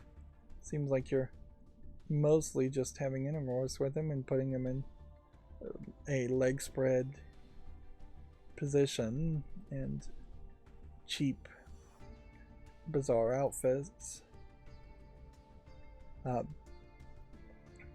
It's not particularly good costume play by anything. It's just like lingerie, and even at that, kind of bad lingerie.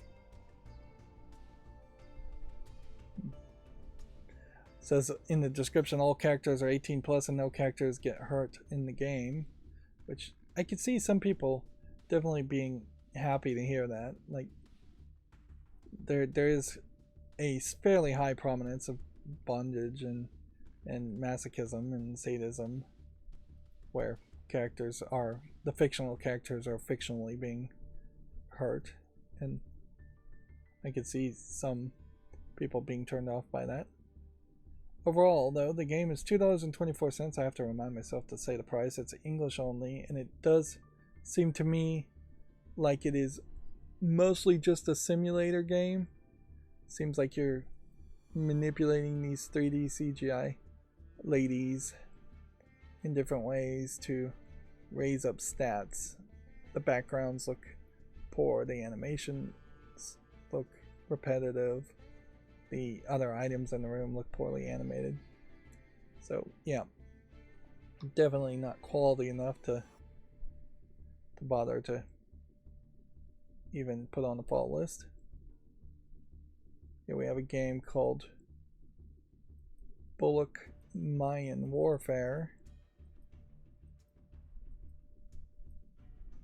which is probably nothing, but I'll give it a chance. Just gonna be really generous today. Here we have a game called Cyber Assault.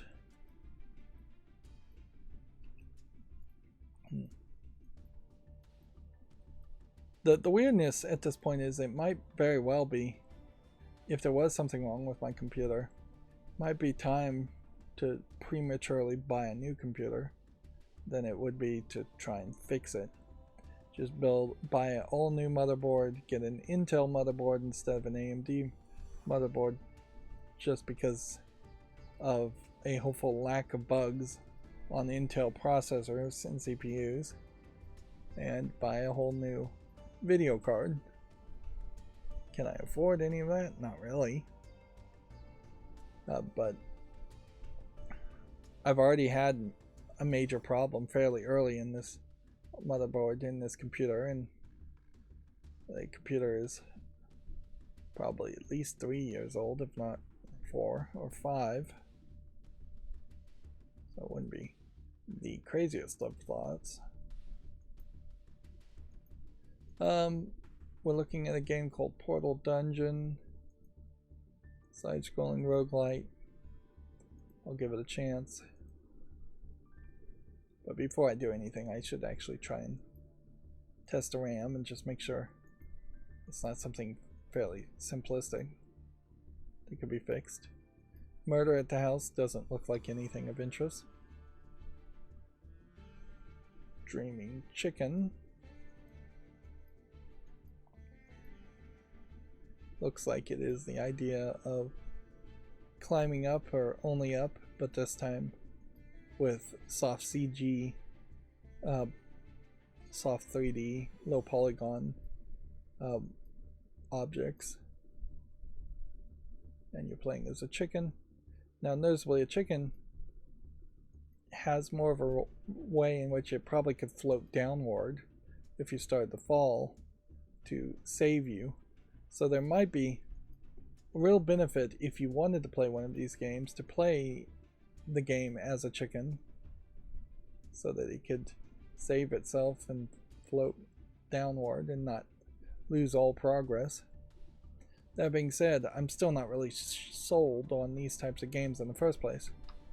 I'm not even really sold on playing Getting Over It with Benet Foddy, which has much more narrative elements to justify its existence. Next we have Sex Simulator Yoga Class, which is 3D CGI characters. Again, just simulating in a yoga room encounters. What's funny about this, I guess, is if you have a fetish of potentially doing yoga positions, there might be some of that, but there are only really a few yoga positions that aren't also just Kama Sutra positions. And definitely there are some positions in the Kama Sutra and other books like Joy of Sex and such that are not realistic positions and potentially even dangerous positions. But for what this game is really showing, yeah, there's really not a lot here. It's $2.39, it's English only. Again, seems to me like there's really only 2 characters, which is fairly lackluster for adult games. Next we have Outworld Patrol, which I don't think has quite enough polish for me to say yes to it. I kind of like this idea of being a dune buggy in space and having infrared, but you can see even in this trailer it's going to be very repetitive and just like an infinite runner, where you're just jumping and shooting over and over again. So yeah, I'm going to say no to this. Why is this on the follow list in the first place? Did I click it by accident, or was I already on the follow list? The Happy Dismal Town is the next game.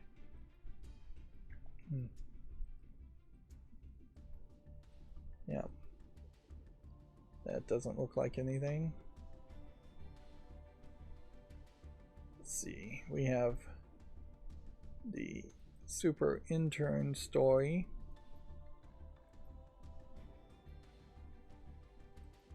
I don't see enough of polish on this either, so I'm gonna say no to this. Like, you're playing as a monster and you're trying to create traps for the player hero character, it looks like. Alright, and so now we're at our, I believe, 4th adult game today, this Wednesday, so we're getting quite a lot of that. But it is yet another 3D CGI game called Casino of Desire. Now, looking at this trailer, they're being fairly cinematic about panning over the 3D model of the lady and not just having her statically stand in one place and just looking at her face. I'm seeing actual lip movements. It seems to me like there's potentially a full casino story, maybe casino heist, happening around this, but I don't think you actually play any casino games. That would be my guess, is that you're not really playing any casino games. Well, no, weirdly, looks like there is a casino game or 2 in here that you would have to play. Seems like there's a fairly large variety of ladies. I wouldn't say they all look amazingly well done. And you basically know all the 3D models are just asset flipped and reused over and over again. Casino of Desire, though, is very cheap at $1.99. It says it has full Chinese audio support and then subtitles for English and Japanese.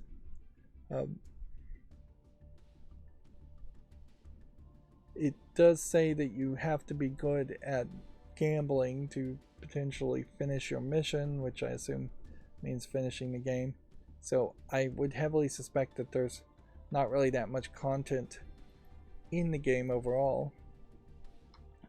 And that is just kind of the problem with adult games in general, is that they often are just these small collections of adult scenes that may not even be unique to that one game. They may be getting reused or skinned in a different way so the characters look slightly different, but the actual animations and the hard work is being repeated. This game out of fuel. You're using a chainsaw to destroy objects. Yeah, I don't think there's enough of a game there to make me care about that. And then we have yet another adult game here. This time Double Beauty is the name of it, and it is both 2D anime girls with big boobs, and at least one of the characters comes off as a little bit more CGI. But I think in general it probably is more 2D. It is some kind of puzzle game where you're maybe matching pieces or finding pieces to reveal the images.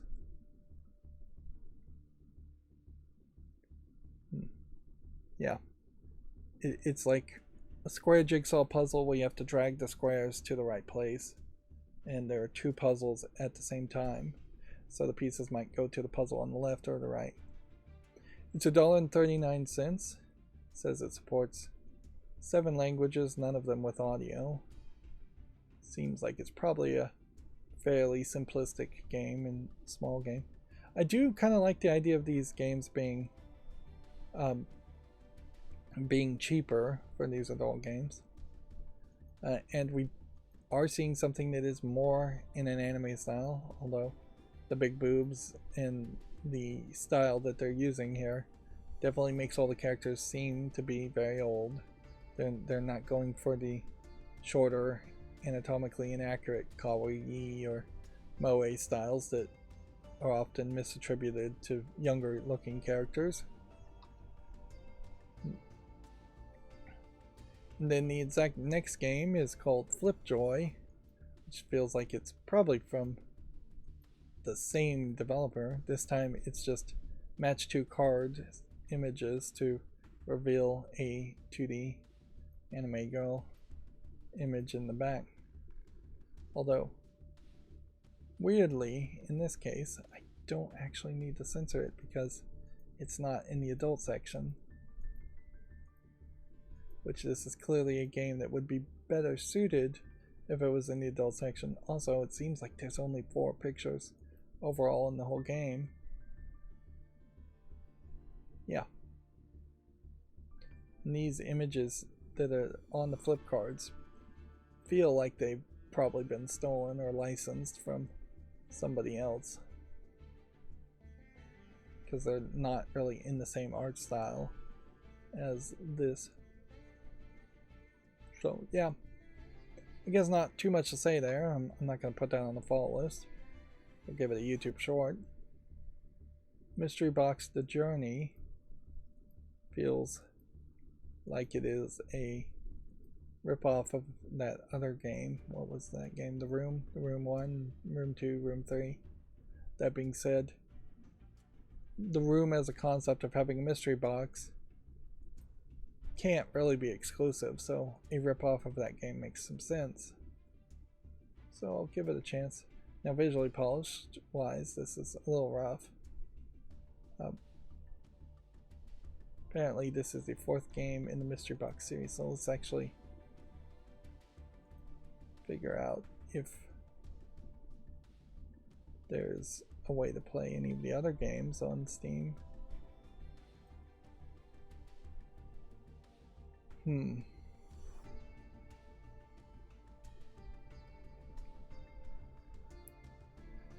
Well, it seems like the answer to that is no. So if this is the 4th chapter and the first 3 chapters were on cell phones, that loses my attention, so I'm going to take it off the follow list. It already pretty much lost my attention by the visuals. In comparison, if you look at the Room 2, there's a lot more polish to the visuals. I wouldn't even say the Room 2 visuals are particularly amazing. Here they're showing a comparison of what the cell phone version was, where it was just blackness, and the PC edition has more visuals to that. I guess I don't own Room 4. And I'm not even a super fan of like the Room series. I would potentially like to see more improvements in this genre. Let's see. Where were we?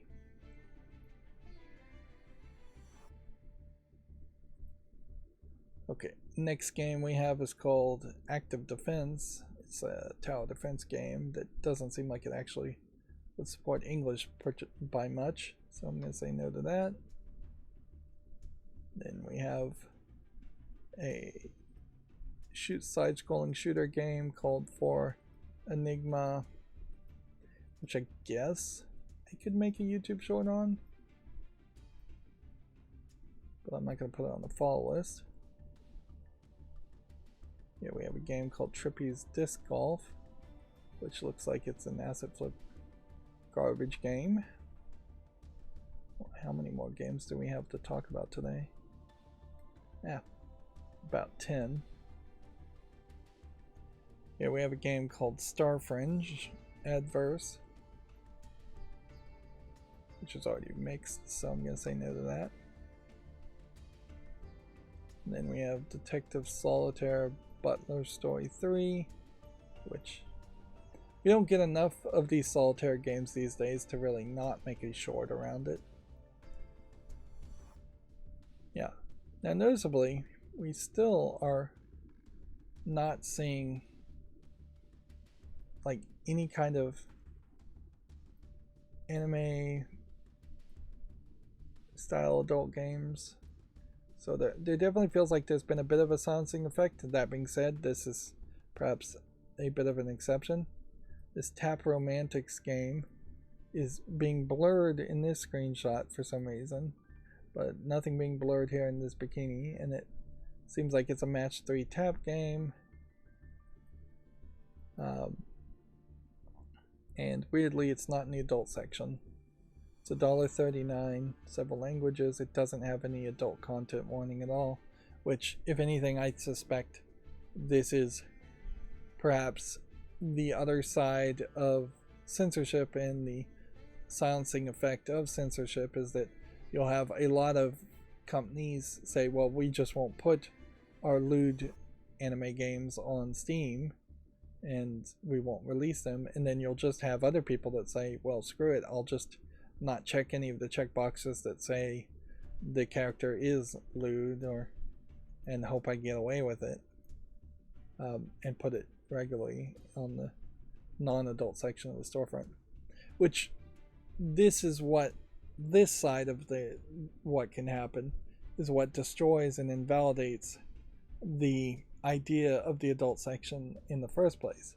Is if the adult section is in any way burdensome or unwelcoming to new content that should be in the adult section, people will just stop labeling their games, since it is self-reporting, as needing to be in the adult section. There are far more movies that have been released where they look like they should be in C-17 on the cover art or the name and title and description, but are actually rated R or PG-13 in their content, because being behind the curtain in a video rental store back when there was video rental stores was definitely the death knell for a movie. you get far more sales, far more rentals if you're not behind the curtain. Um,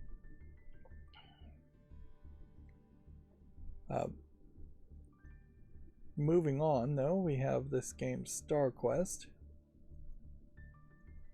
which I'd say is probably nothing, but I'm willing to potentially give it a chance. Again, perhaps being too generous today. Then we have a platforming game called Ava's Adventure, which I would say I just don't think the animation here is good enough on the thumbnail, on the characters. So I'm going to say no there. I do feel like I keep making the same arguments and saying the same thing over and over again, particularly around the adult content games. But I mean, what can I do? Particularly with like censored gaming barely making any content these days. I feel like I'm the only person even trying to mention these games exist. One-man army against the silencing effects of censorship or self-censorship. That being said, censored gaming did come out with a new YouTube video, I think today. We'll have to wait and see until his next video comes out. Like for a while there, he was capable and succeeding at putting out videos almost on a weekly basis, and then he's had all these horrible things either happen to him, or he's at least claimed all these horrible things have happened to him that have delayed him making new content when there was some stuff to definitely talk about. I think we can say no to blocks here. It does seem like there's really not a fully polished level design in particular around this. And that's not something I usually point out when saying no to a game, but it is definitely something I could point out more often. There are plenty of games like that. Ratchet and Clank Rift Apart. Since this is such a big game, I will make a exception and make another YouTube short around it. We can see this is 82% positive right now, and it has had an all-time peak so far of today of 8,757, and yeah, it just came out today. Now, that does highlight another problem here, is that this Ratchet and Clank YouTube short, if I make it today, won't come out for months and months and months. And I don't know how to really address that, per se. Is that how many YouTube shorts is too many YouTube shorts to put out in a day? And how many days of potentially running out of YouTube shorts would be too long?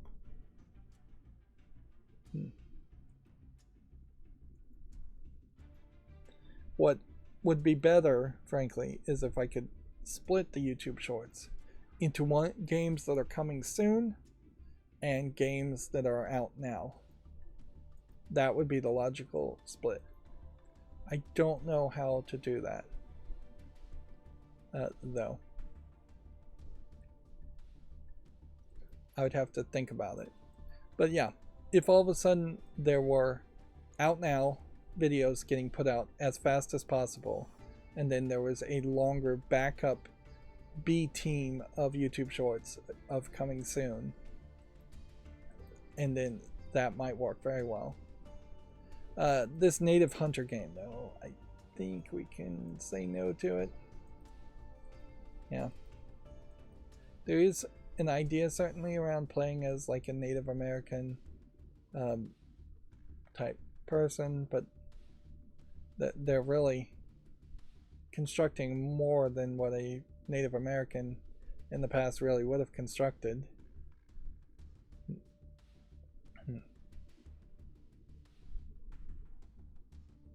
Yeah, I'm going to say no to this. Or at least they're constructing more than what I think a Native American would have constructed in the past. Astro Tester.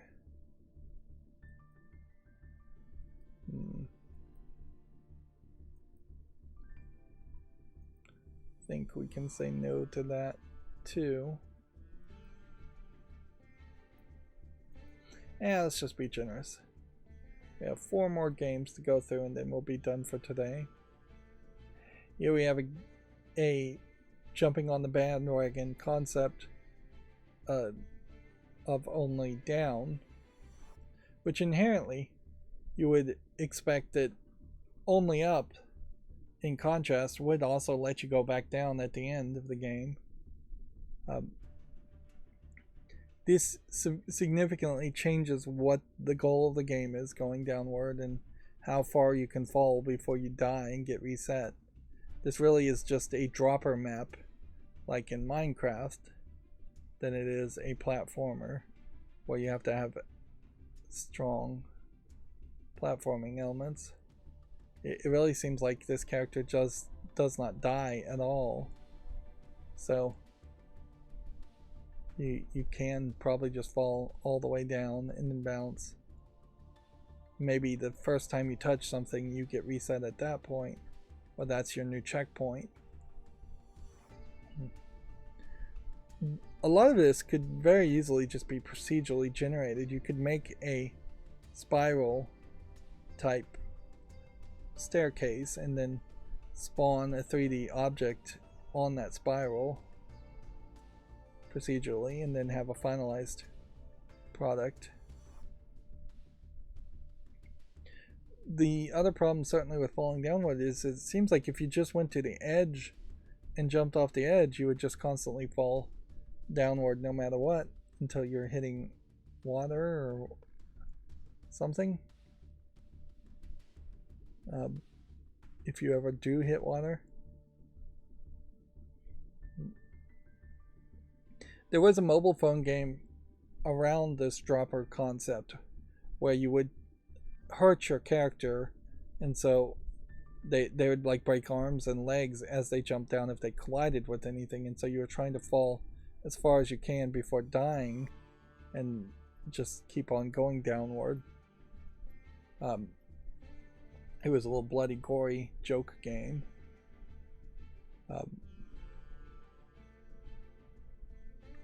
But I played it for a while and then eventually just got bored of it because there's not too much you can do doing dropper maps or anything. The beauty of a Minecraft dropper map is that it's going to be a set number of dropper puzzles, and then once you finish it, you're going to be done with it. Whereas this potentially goes on forever, or just goes on too long. That probably may very well not go on forever. There again, I'm seeing when the page loads a lot of white at the bottom of the screen, which seems weird. We have a game here called Vampire Hunters, which, just for the ridiculous amount of guns on screen, I'm gonna make a YouTube short on this, but in reality, almost certainly not playable to have this much on the screen, taking up your heads-up display and space. Here we have a game called Revive and Prosper Prologue, which, yeah, that doesn't look like anything. And our final game for today is Samurai Kento, which I'll say yes to and give a short. It's probably not anything, but we'll give it a chance. And so that will be the end of the show.